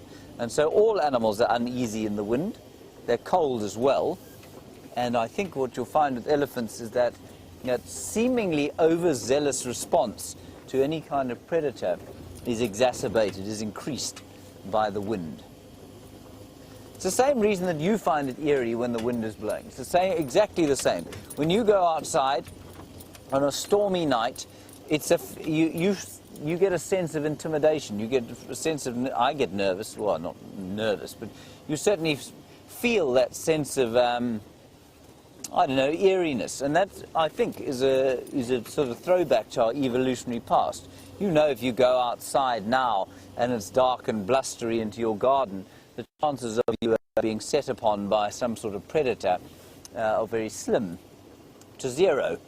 But we still feel that. We still feel like if a criminal is going to attack, it's going to be on a blustery, cold night. And that's a throwback to our evolutionary past, when predators were very difficult to perceive, difficult to hear, difficult to smell on windy nights and windy days. Now, this is where I had the little cubbies yesterday. They've moved now. But Liam and I will just relive the memory of seeing George in that tree there that you can see. Good old Georgie boy.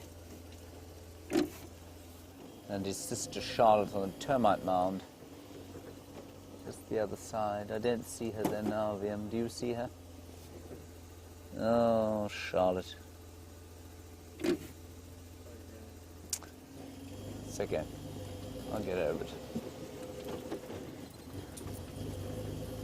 I think she's taken them south into Little Gowrie, which is the reserve, excuse me, to the south of us. Did I knock the aerial down again? Then we must sort that out, otherwise your life's going to be very difficult. The aerial keeps falling over, everyone. That's the antenna. There's definitely a bit of spitting of moisture coming out of the air. And it's unusually dark for this time of the day, I feel. It is very dark. I might have to turn some lights on already.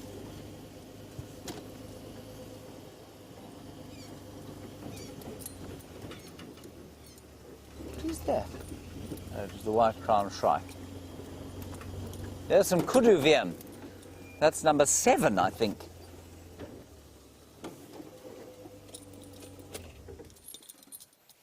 Grief, our cup doth run over. Oh, by the way, everybody, VM pointed out to me that I called a red-billed hornbill a red-billed wood hoopoo just now. I was talking an utter load of nonsense. That bird with the red beak pecking about on the ground was a red-billed hornbill, not a red-billed hoopoo. So I do apologise for that. VM, of course, will never let me forget it. Too late. I had to change my hat, you see. It's getting a little cold, and I don't like to do it publicly because what happens is that this part of my head, especially with the light shining on it, will blind you.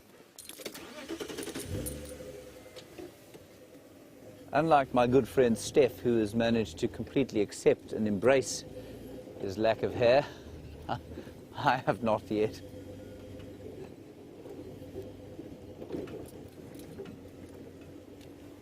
Now, what's wrong with my Busby?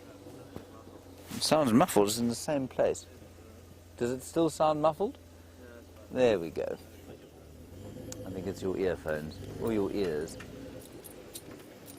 No, let's not go this way. Let's go the other way.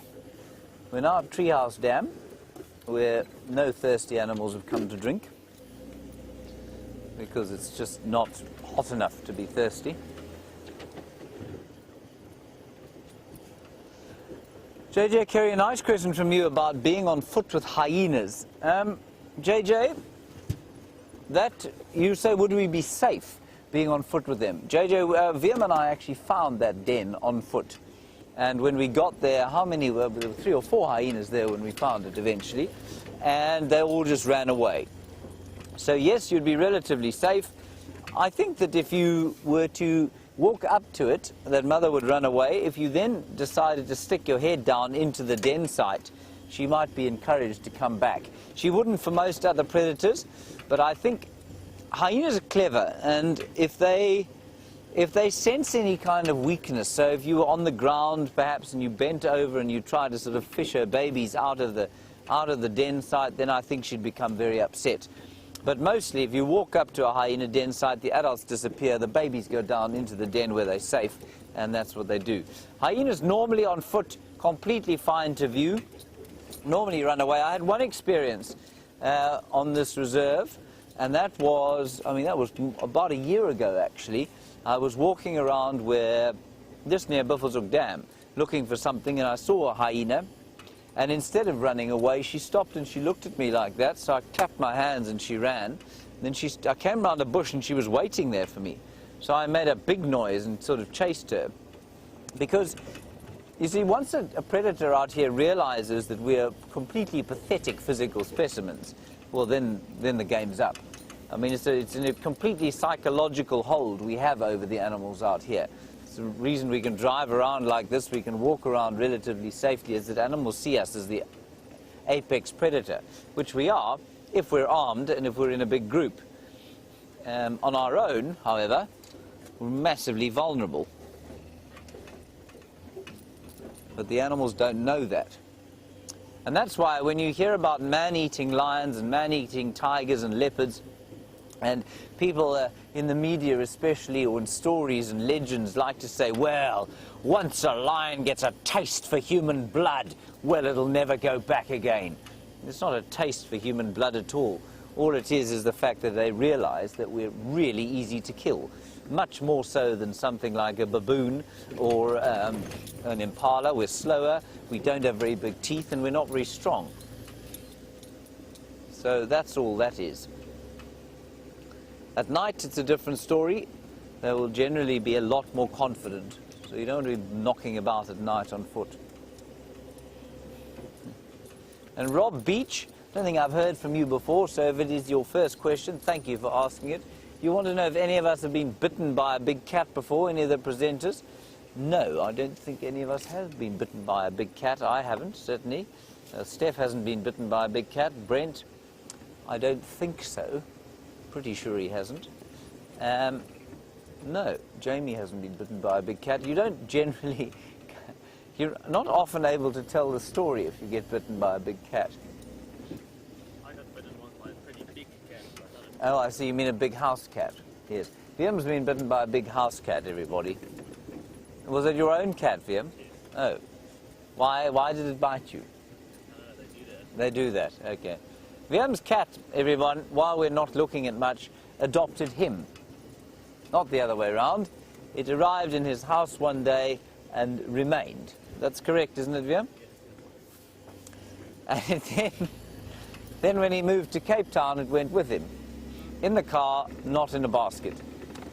And it has never left. Yeah, the basket I bought was a bit too small. The basket was too small. It was a big cat, is it? There's another kudu. Good grief. And impala, mixed species, and a fork-tailed drongo. I don't know where to look.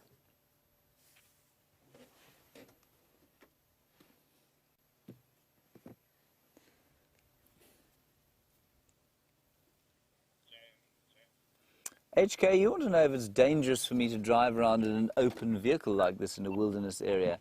HK, this is a common question, and it's a good one.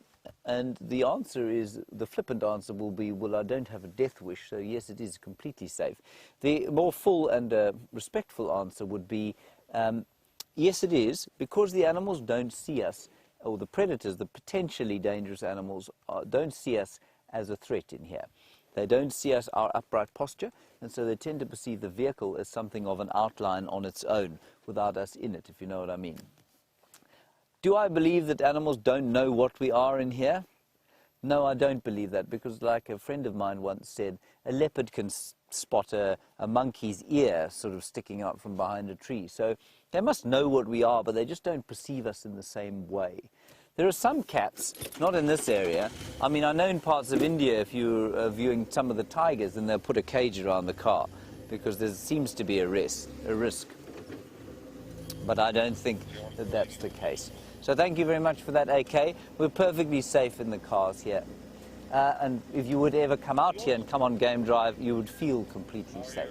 Let's go across to Brent. He's got a primate.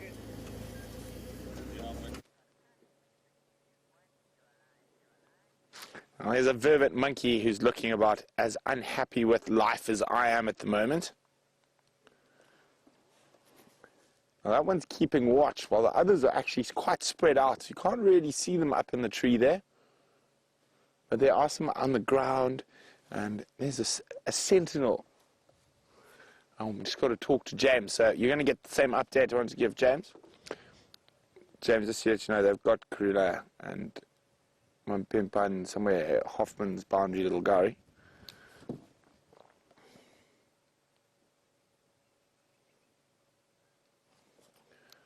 And quite far south of the boundary, somewhere on the boundary between the next southern property. Or maybe it's called something else. So, there we go. You heard Karula and her cubs are to the south of the boundary. Hello, monkeys. So, he's a shivering monkey, like me. Now, somehow, I have managed to misplace one glove each. So, I've misplaced the right-hand glove like this, and I've misplaced the left-hand mitten. So now we are rolling with two different gloves today. So what I think we're going to do is we're going to leave these monkeys. I think they're probably going to rest up here. They don't look like they want to move too much. And we're going to head towards the northern boundary, and I want to scour for any possibility of those inkahumas. If they didn't catch anything big last night, there's a good chance they're going to start moving in this cold, windy weather.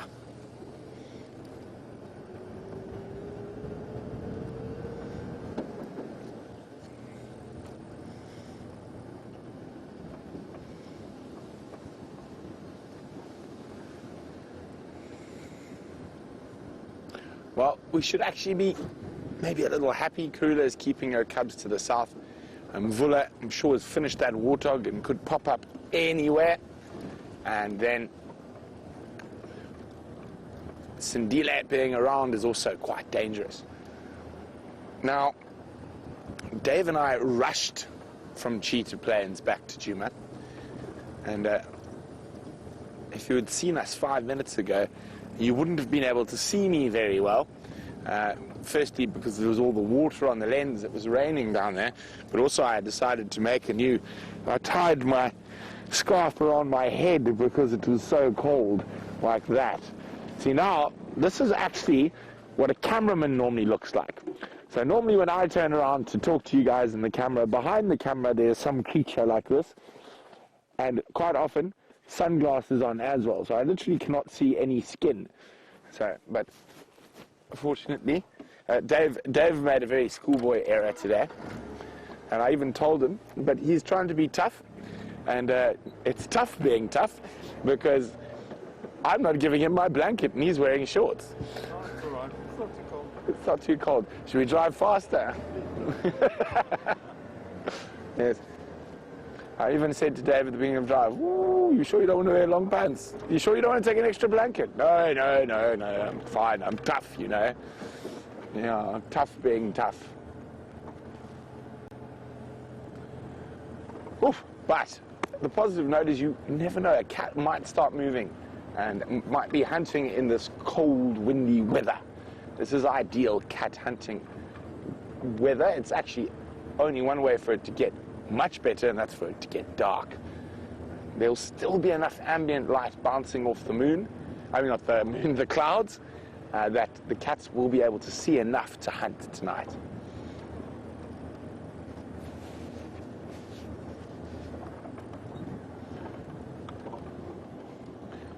And that warm weather obviously caught me because I'm missing one of each glove and I'm missing my warm hat. I must definitely dig it out.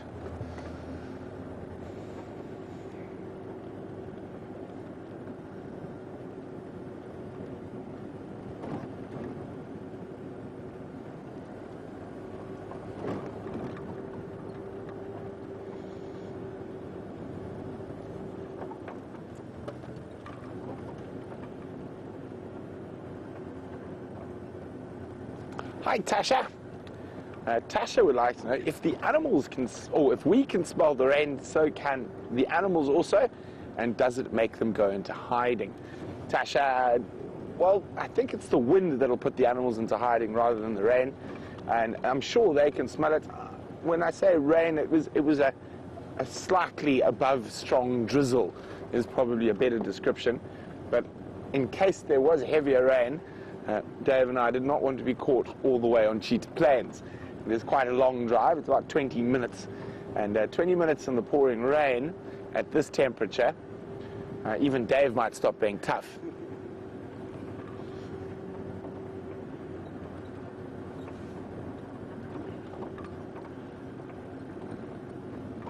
And no sign of anything along a cheetah cut line today. It's almost time to put my lights on.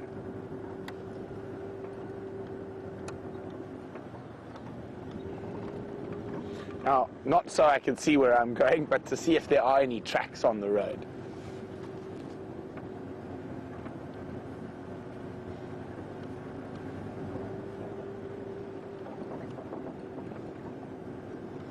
I think the best way to describe it at the moment is bitterly cold. But often, this weather, I've had some of my best big cat sightings. If you've got a big cat and you can follow them hunting in this weather, it's really, really good, and they have a much better chance of catching something.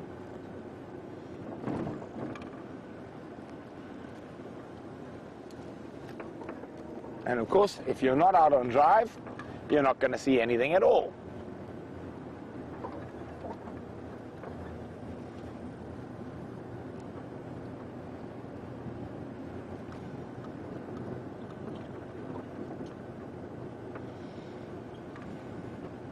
Now, I heard James was naming the countries in Africa, so I've got a quiz for you guys. And I'd like to know, what's the smallest country in Africa? I can tell you now, Dave didn't know. What is the smallest country in Africa? If you know what the smallest country in Africa is, and don't cheat, don't use Google, let me know, and you can do that by using the hashtag SafariLIVE on Twitter, or send us an email, questions@wildearth.tv. What is the smallest country in Africa?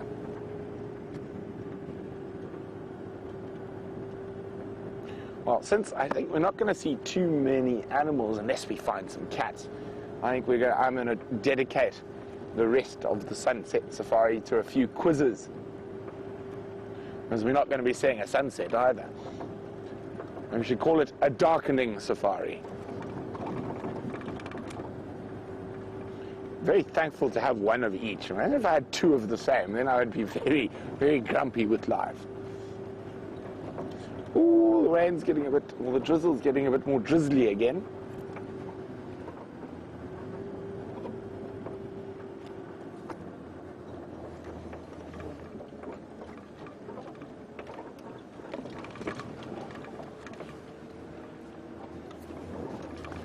We're not quite ready to reach for rain covers.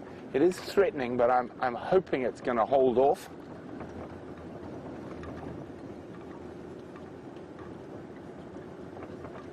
I think the very British way of putting what we're experiencing at the moment, it is spitting. Yes, we are being spat upon by the heavens.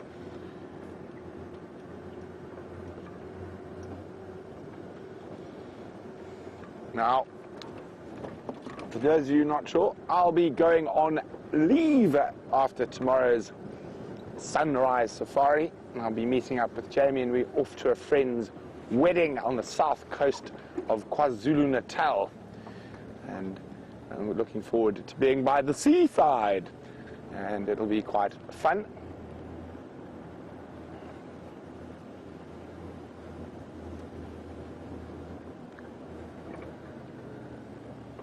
So you will have Steph, James, and one of our new freelance guides. He tried out a while ago, and I'm sure some of you remember him. His name was Byron. I think he tried out just before Jamie started. So he'll be coming for a couple of days while myself and Jamie are away.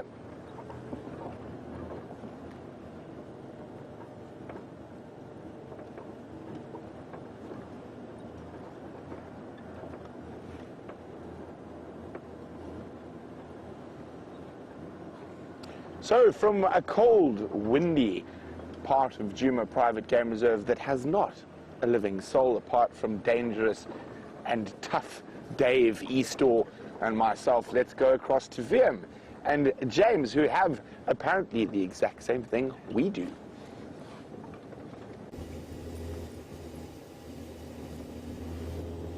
We're on Arathusa, everybody, and we are heading in a northerly direction, which is only relevant because I can't show you any animals. Update on Karula, Brent gave you, of course, she's south of the reserve, but we did come into the area where Mvula was. He apparently crossed east onto, or his tracks crossed east onto Vuyatela or onto Djuma sometime this morning. So we're going to head back that way and see if we can't pick him up somewhere around Impala Plains or Sydney's Dam, maybe lurking in the shade of a guarri bush where he'll be a little bit sheltered from the rain, which is starting to spit upon us, is it not, Wiem? Not so much anymore. I've closed up all of my camera equipment so that I can't take any really awful photographs in light like this.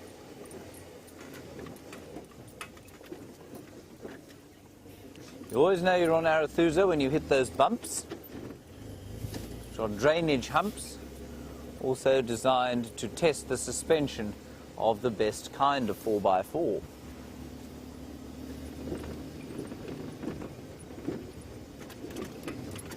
So what we're going to do is drive all the way up to the gate, to the Sabi-San gate, and then we're going to turn down and come down our main access road and see if we don't pick something up there. And also maybe those jackals. There have been some silverbacked / side-striped jackals. lurking about on Impala Plains. Now, we've got to be very careful turning onto the main road here, because people do drive with rather hurried speed along here. Okay, this is the boundary now between Arathusa to our left and Djuma to our right, and Mvula just up to the north of us there, headed to the east, so that's on to Djuma. So we're going to drive a little bit faster, and we'll see if we aren't very lucky. Right back there, Viam, are you cold? It is getting a little bit chillsome out here. There, everybody, is a magpie gone. No, gone, never mind.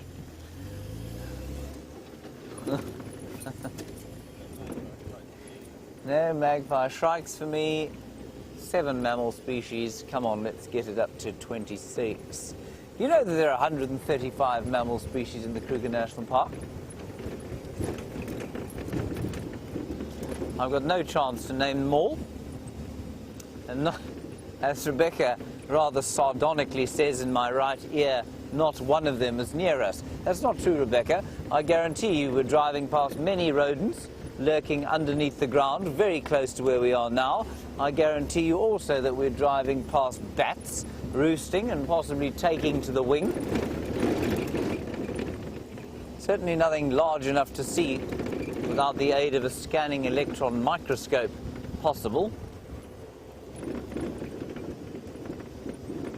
Oh, my leggies are getting cold. Viam, I'm going to have to put a blankie on my leggies. There we go. Oh, that's much better now.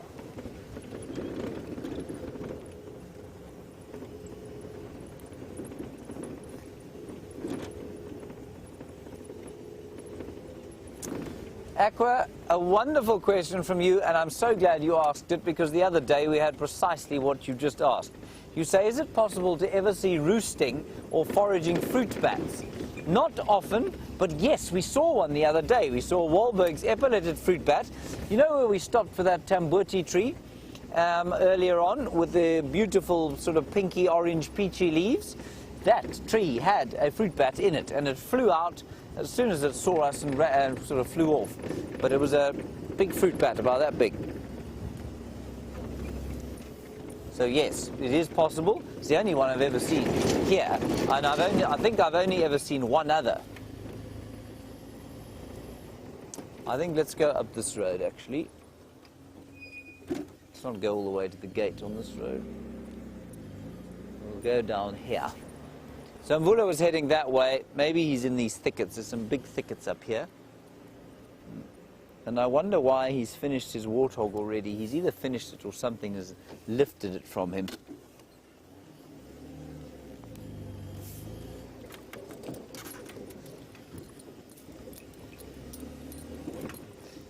I saw another mammal on the road here, everyone. I think it was a diecast. So it doesn't really count. We've seen one of him already.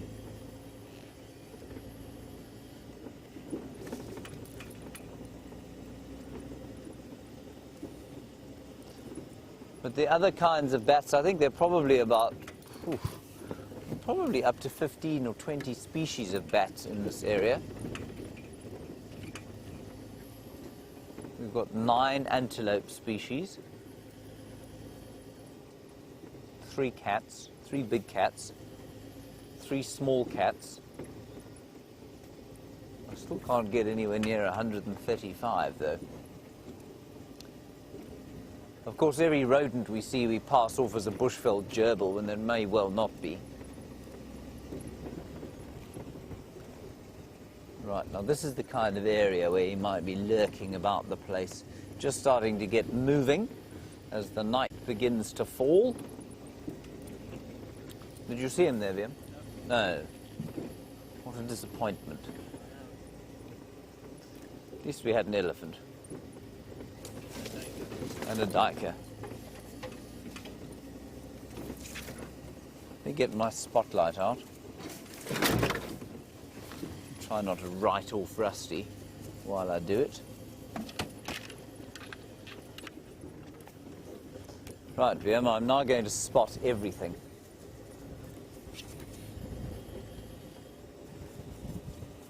or not.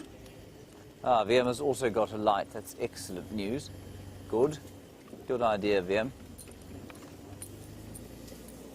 Now we're going north again. And going north at this time of the night is a very good idea when the wind is blowing from the south, because it means it isn't freezing your face.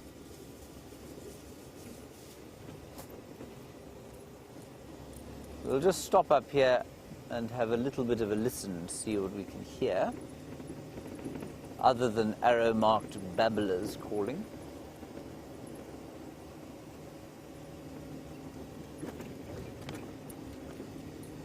Maybe there will be an impala shouting at a vula who's just woken up.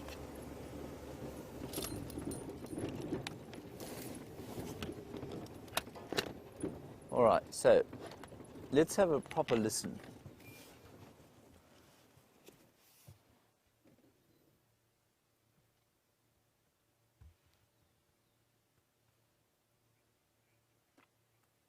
Actually quite a lot of nice sound out here. Brent has got a turkey to show you. The ones that are fighting. They've got something there. There's 3 or 4 of them that were fighting over it looked like maybe a lizard or a snake even.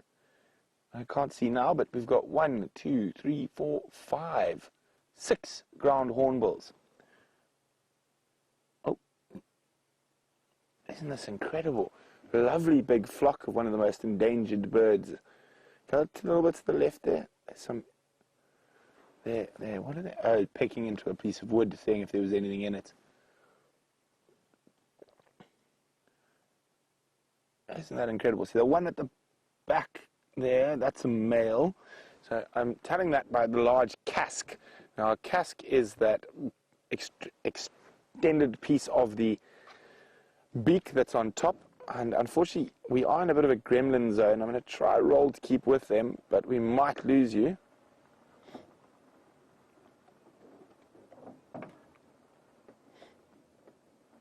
Off they go to roost, and they'll probably sleep in those dead trees tonight.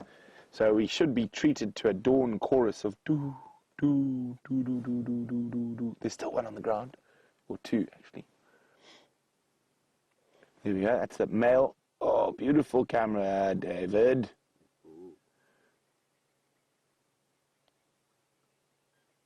How exquisite. Aren't they just magnificent creatures? And as James says, they're about turkey-sized. Now, very different feeding from a turkey. They're actually incredible predators. And I don't want to disturb them. I want them to stay there for the night, so I'm going to move away from them. We'll keep talking about them. Now, actually, in the Venda culture, they're considered to be the king of the birds. And the folklore goes that there was a war between the snakes and the birds. And the king of the snakes, the black mamba, was winning the battle and massacring the birds. Oh, but I'll finish that story shortly. Apparently, we've got a few gremlins. We'll be back a little later.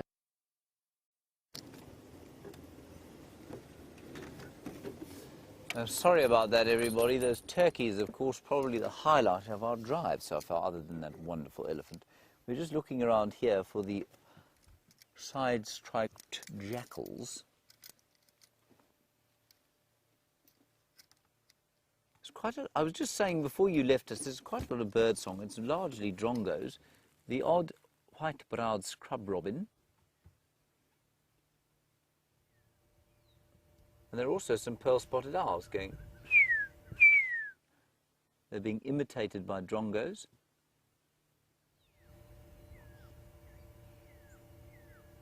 There's a definite smell of petrichor, you know. So somewhere it's been raining. And I think actually one of the game drives from Vuyatela has shut down because they were rained on.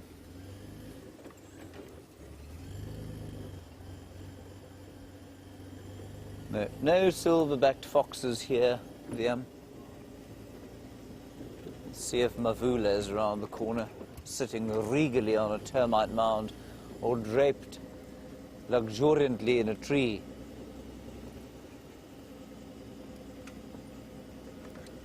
Now, in this tree up ahead here, this very big one, there was a bush baby nest.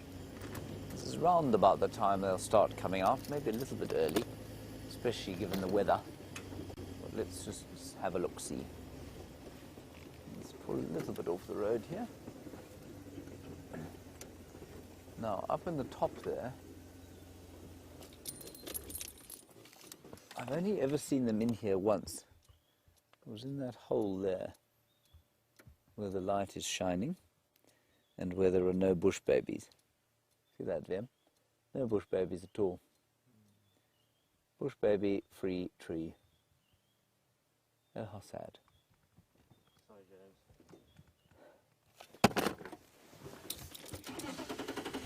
James. On we go. Ooh. Apparently Rebecca got a fright there. Rebecca, don't get a fright. Everything is all right. Everything is okay. Other than the lack of animals, everything is absolutely fine. Well, the elephants have been around here, pushing trees over.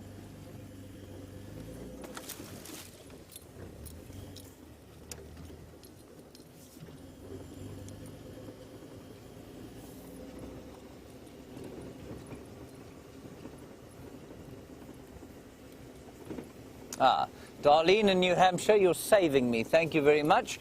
You've asked me for a short Shangaan lesson.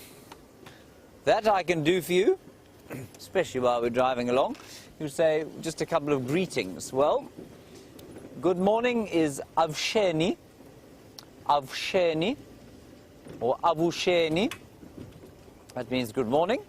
And then if you said to somebody Avusheni, you would respond Ahe, which I love.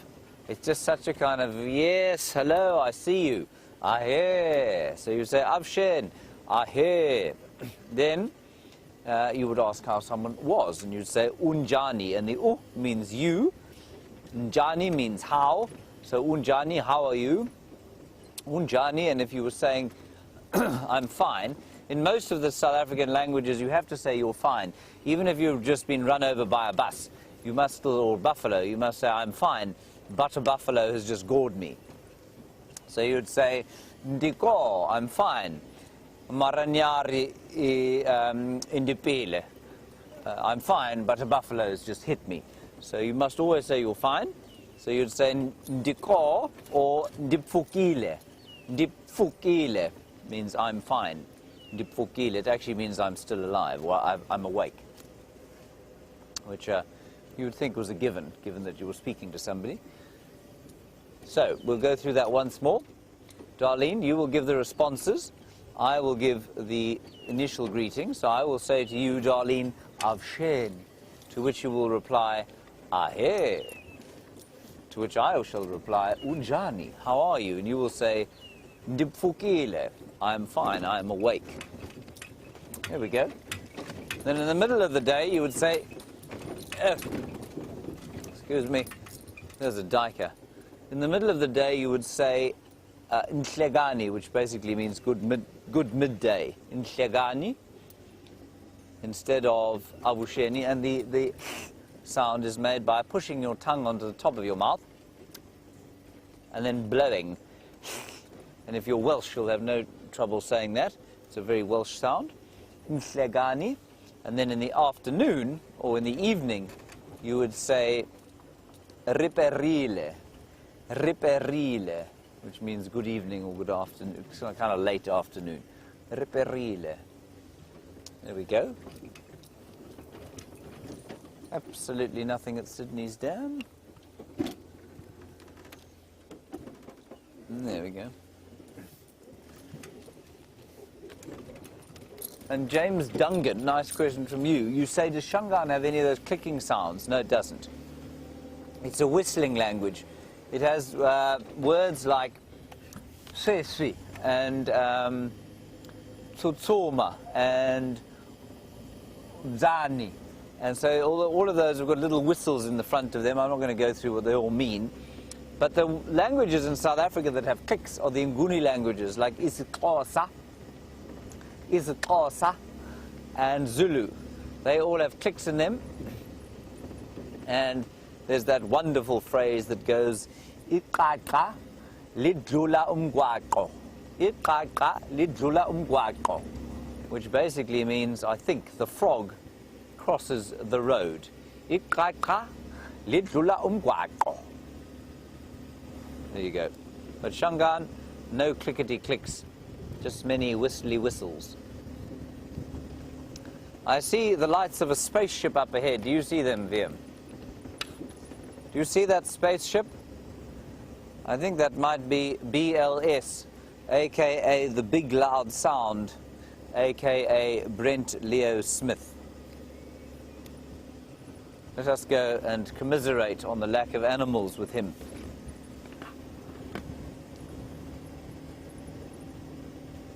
I must say, it is quite an impressive sight, seeing all those lights coming towards you. We've got to turn them all off now, or we'll blind him.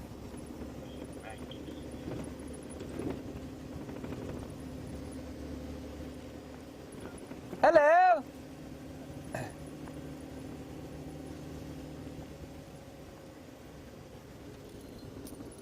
I still can't see you. You're coming down the right road. Yes, I know. Oh, you just Oh, yes, we hello, must dear. shake hands, of course, just to show that we still like each other. This is A profound number of animals today, wouldn't you Lots, say? yes. Yes, lots and lots of them. Really, it's been difficult to know what to look at, I find. We've seen 7 mammal species, all of which have run away at high speed. I just started doing some quizzes. I see. And do you know what the current quiz is? Dung. That's No, the desperation what is the quiz. smallest, because you were naming African countries, Ah. I decided to go, what is Smallest the one. smallest country in Africa? Could you explain to me what has happened to your I've one lost fishing glove? one of each. So one fishing glove is gone and one thermolate mitten also. So at And least one I have for one either for side. either side. At least you do. That is. I think we I both think we're both thinking the same thing, that young Cinderella might pop out at Yes, some point. it would be very nice if something popped out. I'd be very happy with any leopard, lion, mongoose at this stage. Buffalo up ahead. Yes, they're quite skittish. Oh, are they? Yes. Okay. I'm going to go Aubrey's. Good luck. Bye. Vive la Vive la France. France. There's buffalo running.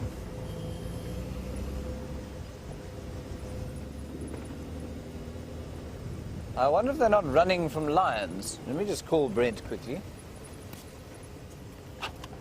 Brent, come in. Anyway, Brenty, they were running, charging across the cut line here. I don't know if you want to check the fire break area. copy, will do. Maybe the lions are here.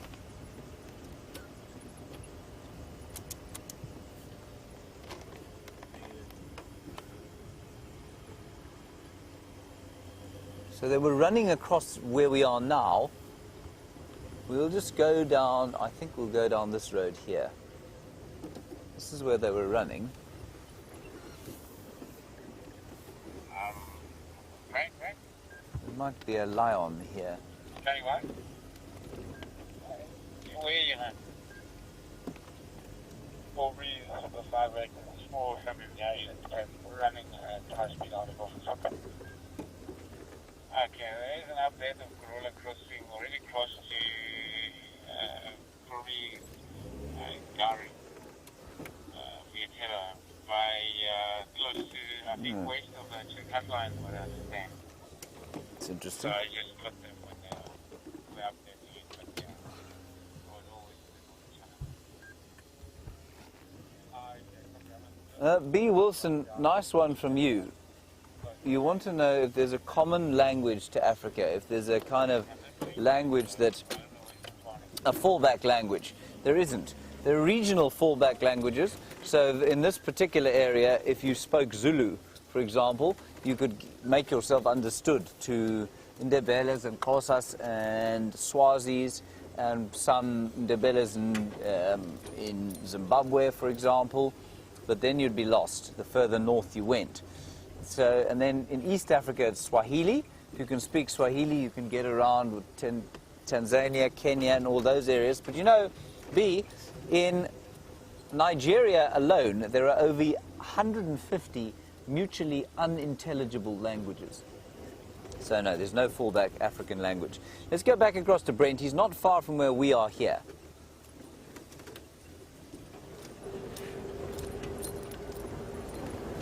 Karula has just Hello, crossed I just saw you with James. Yes, but I'm going to take this chance to finish off that story about ground hornbills.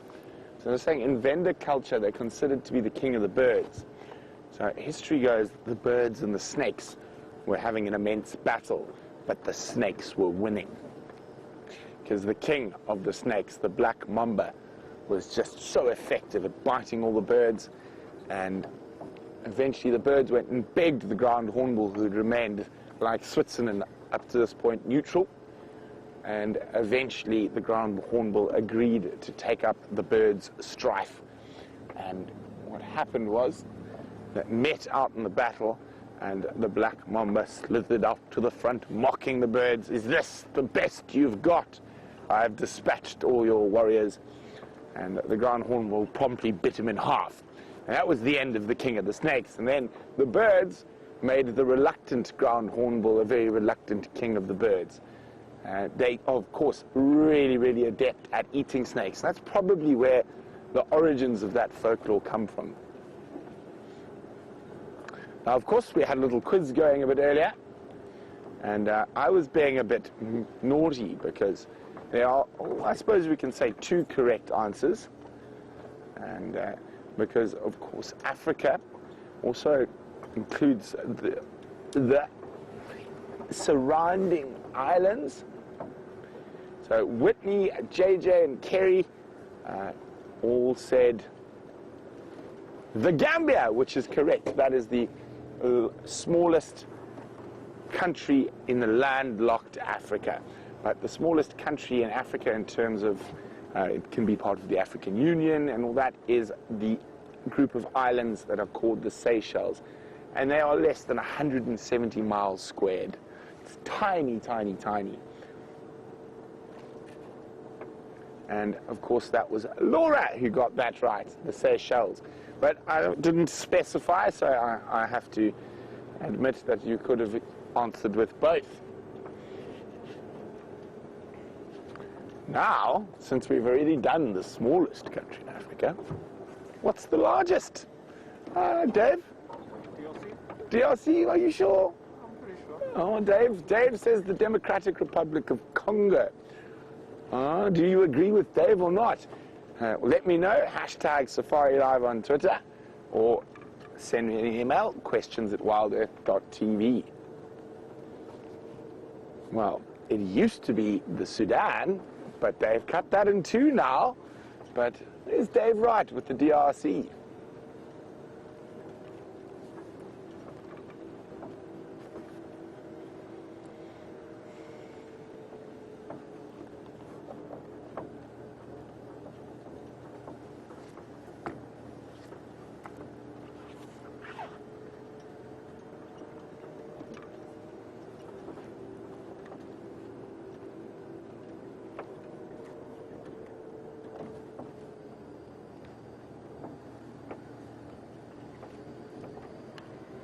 Oh, what have we got there? I think, Lee Pad, your answers, your wish has been answered. But hopefully it hangs around. Lee Pad wanted to see some bush babies, and I just saw an eye in the tree around here. But sometimes in this foul weather, they don't hang around too long. And it doesn't look like that one did, unfortunately. But I will keep checking. Now, Lee Pad would like to know what are the differences between the 2 species. Well, they're very easy to tell apart. The one we see on drive is about this big. It literally would fit into my hand. And the thick-tailed is about the size of a domestic cat. So very difficult to get them confused. The thick-tailed generally live along the bigger rivers where there's a lot more sort of fruiting trees like fig trees and things like that. The lesser bush baby, or the South African bush baby, which we see, occurs throughout, even along the rivers, but also up in the drier areas. it's not the greatest bush baby weather. They're not too fond of the cold either, so they might be snuggled up a little bit longer than they normally are on an evening like tonight.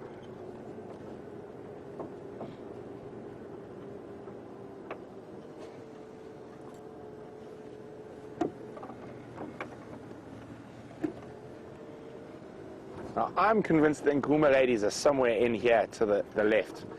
Now, it's that area where there's lots of river systems and very steep dongas, which is a drainage line type thing, and unfortunately we can't even get a vehicle in there, or if we do, it's quite difficult.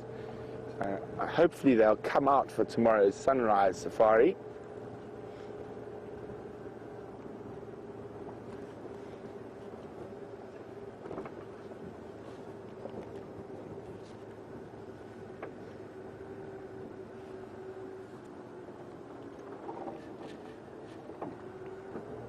Now, the one thing that might be out tonight, a little bit earlier, are those gorgeous white-tailed mongoose on quarantine, or maybe an African civet in this cold weather, or even a serval.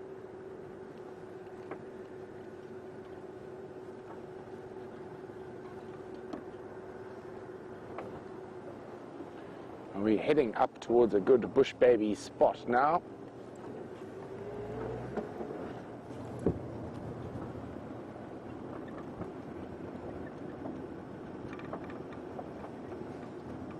Oh, there's civet, African civet.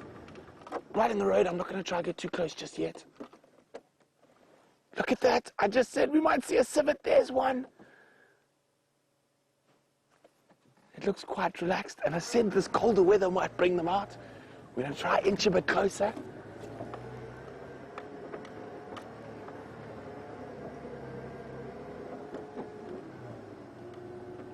Isn't that exciting? We don't get to see them too often.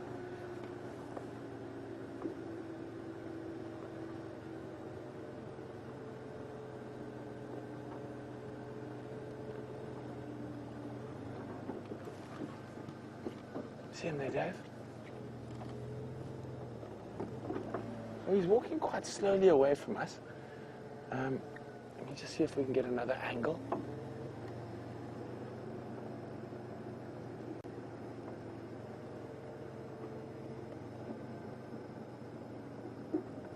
He stopped to look at us in the center of the light. Dave, you got a gap through there? He's right at the back of the light there. I'm just going to move forward again a little bit. There might be a way to see him through the bushes.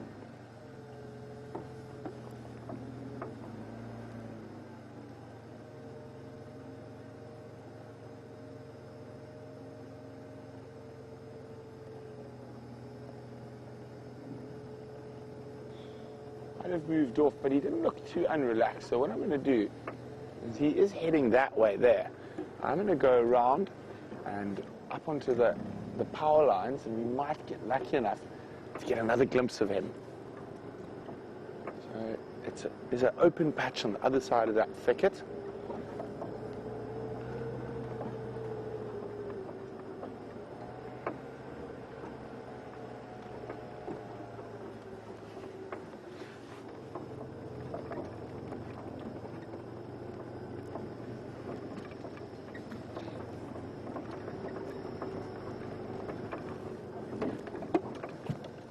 Sorry, Dave, I nearly lost him. I just wanted to saw something else there.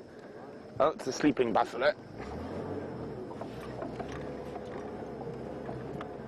Oh, there's a little grey duiker. Okay. Where you, Mr. Civet? So we saw him coming up towards the power lines here. So he's going to be on our right here somewhere.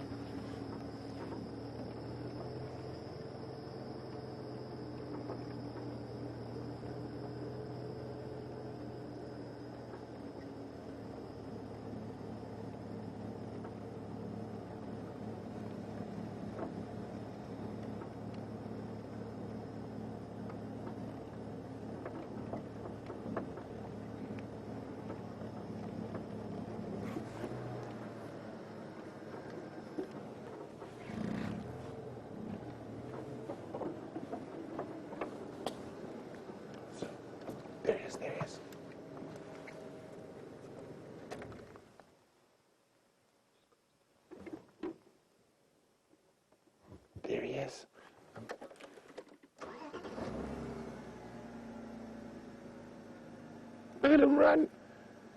Hi, Arbeard. I'm going to try and get one last glimpse. Arbeard's wondering, is a civet a cat? It is not at all. It's probably far more closely related to mongoose. But if you had to, even though they're not related at all, it's similar sized and looks a little bit like a raccoon. There he is. Now this is the African civet. You do get tree civets in Asia and a palm civet further north in Africa. But this is the biggest one, or biggest civet species. Let's see if we keep parallel. He seems quite relaxed.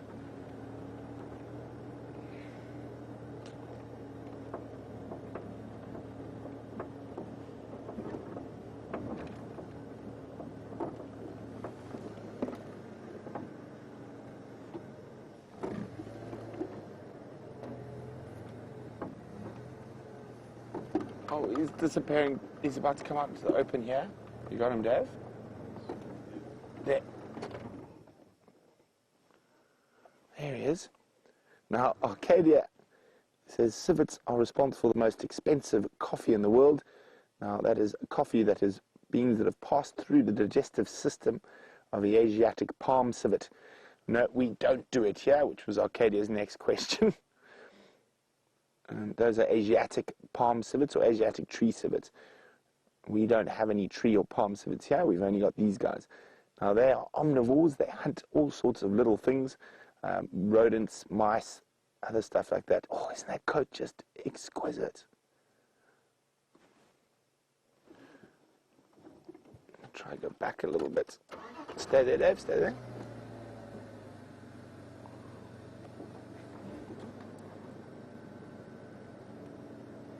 Oh dear.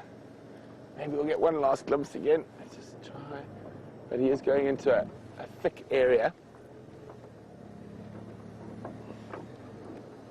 Oh, we're not going to...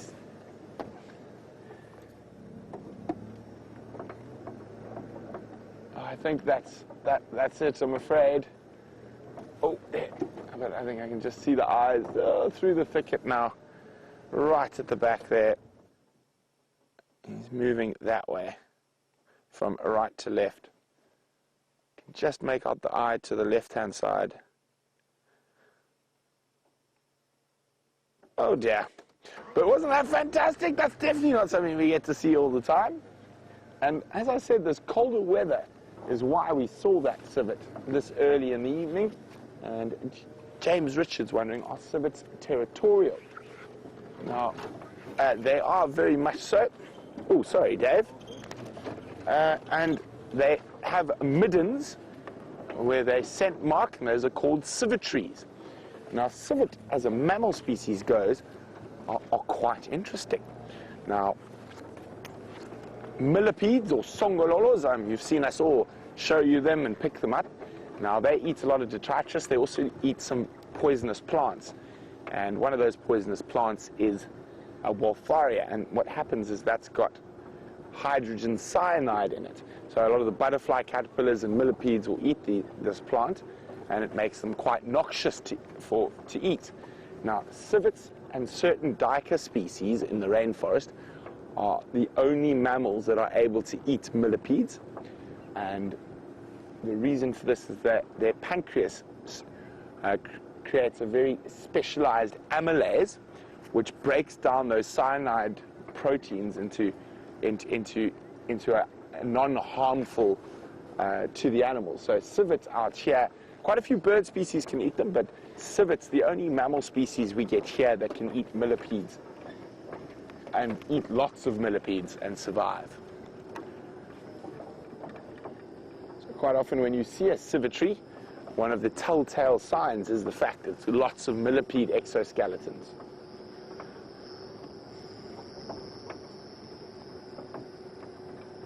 Now, it doesn't often work like that. Oh, we might see a white-tailed mongoose or a civet, and not even 5 seconds later, there was a civet on the road in front of us. I see one around my house quite often here later in the night, but it's because of this cold weather that it's out mobile a bit earlier than it would normally be. Normally they're only going to be coming out sort of 8:30, 9 o'clock at night after the peak predator times. But when you have cold weather like this, there is a chance that some of those animals come out a bit earlier.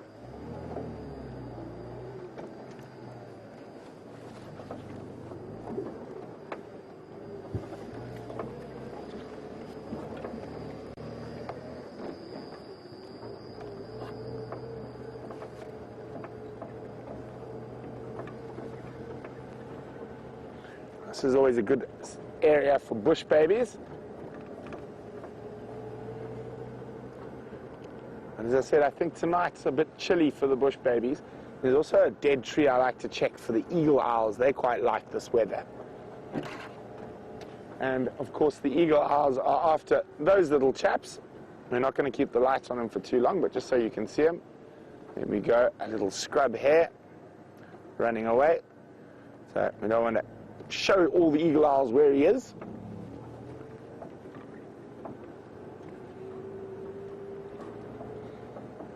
Well, we've had two wonderful little predator sightings this week, or in the last couple of days. We had that African wildcat the other night, and now the African civet.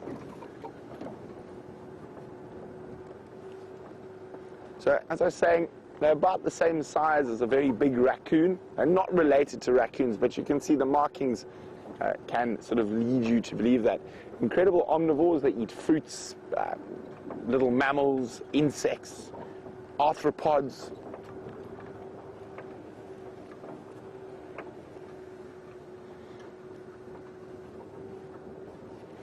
Strangely enough, Jeandre and I actually saw two during the day.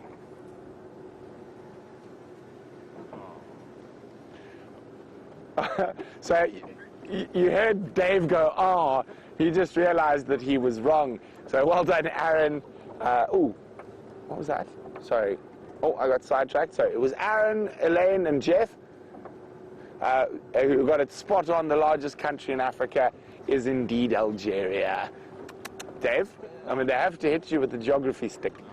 But from dangerous and tough, Dave Eastaugh on the back on camera, who is now freezing. He's got goosebumps all over his legs. He wants to be tough. And myself, we'll see you on the sunrise safari. Let's go across to James for the last few minutes of drive.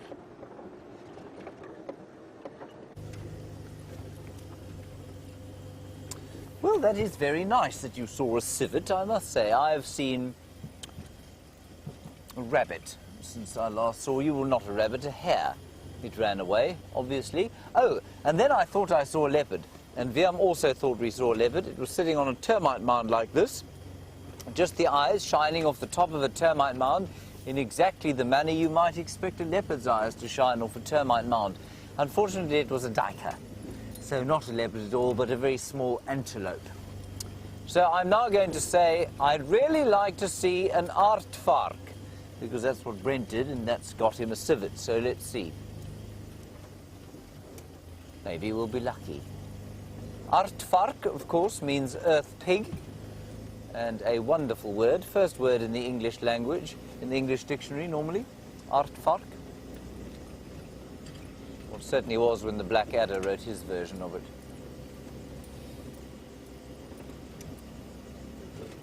Let's go around quarantine clearings to see if our aardvark is going to make an appearance.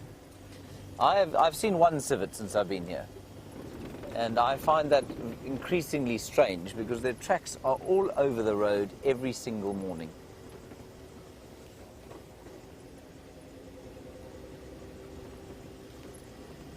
But not now. One of those late night animals, like Viam. Viam, you're a late night animal, aren't you? Used to be. Until you had to get up at 4 o'clock in the morning, you mean? Yes. It's amazing. Well, come 9 o'clock, the camp is deathly quiet, except for last night when Rebecca was playing cards loudly outside my window till the wee hours. There is someone down there. Is that Brent again? Rebecca says she feels like the Russian and the American were louder than her. No, Rebecca, it was your joyful laughter that brought me from slumber repeatedly. That because it was so joyful, I didn't shout at you. Yes, no, lull. Yes. There's Brent, everybody. That's the only thing I've managed to find today. I'm not going to shine on him because he's diurnal.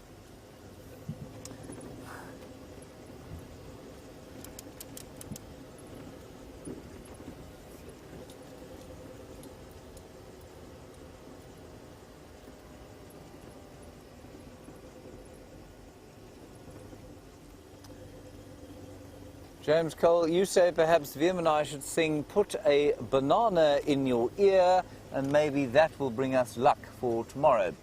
James Cole, I'm not sure I remember all the words to Put a Banana in Your Ear. Do you remember them, Vim? That's Andre's song. It is Andre's song a little. Put a banana in your ear. Put a ripe banana right into your very ear. It's true, so true. When you're down and feeling blue, just put a banana in your ear.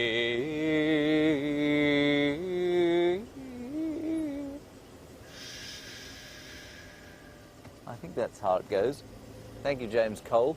I'll now expect prides of leopards to be leaping about, killing buffaloes, elephants chasing other elephants, possibly wild dogs. That's the kind of day we're going to have tomorrow. Very nice. I can't believe I did that again. Andre made me sing Put a Banana in Your Ear. He's been insulted ever since. Sing a song you've been singing all afternoon. Yes. Which song's that? Hills Are Alive. Oh, I have been singing The Hills Are Alive with the sound of music with different words. Some of them not repeatable on a public forum, VM. Let's keep that quiet. There was a herd of buffalo, like I said, running across the cut line, but we didn't see any kind of sign of lion or leopard. There's no moon to look at tonight. The grey sky continues. Oh, there's a light. What is that? It's an eye in the bush. Hang on a second. Hang on. What do you think it is, Viam? Do you think it's a duiker? I don't know, I can't see it. Just look in the middle of where the light is. There. There.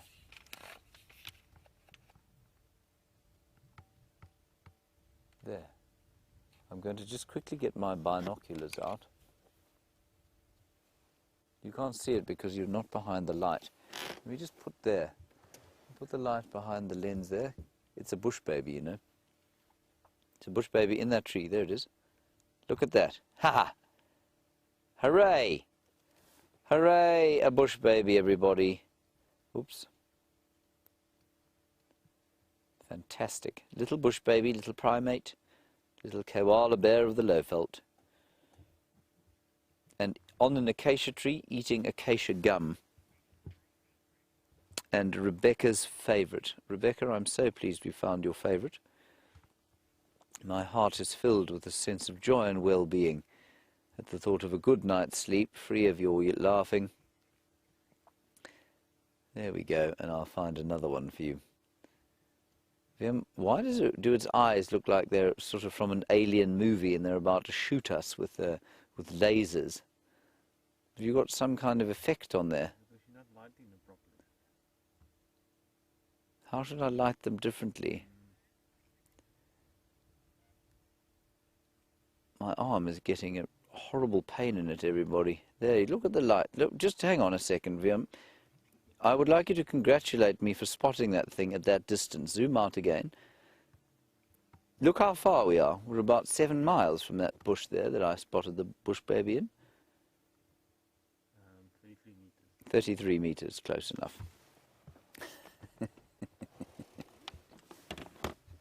Right, that is going to be it from us, and I hope tomorrow that we're going to be able to find you an animal or hopefully a great plethora of them. Thank you very much for joining us on our drive. It was wonderful to have you with us. Thank you for your comments and questions, especially those ones about Africa, clearing up the questions about diseases and about languages. Thanks very much for that. Thank you, Viam. Well done. Good job. Thank you to Brent, Leo Smith, of course, and David, and the final controller, Rebecca and Louise. We will see you tomorrow at 06:30. Bye-bye.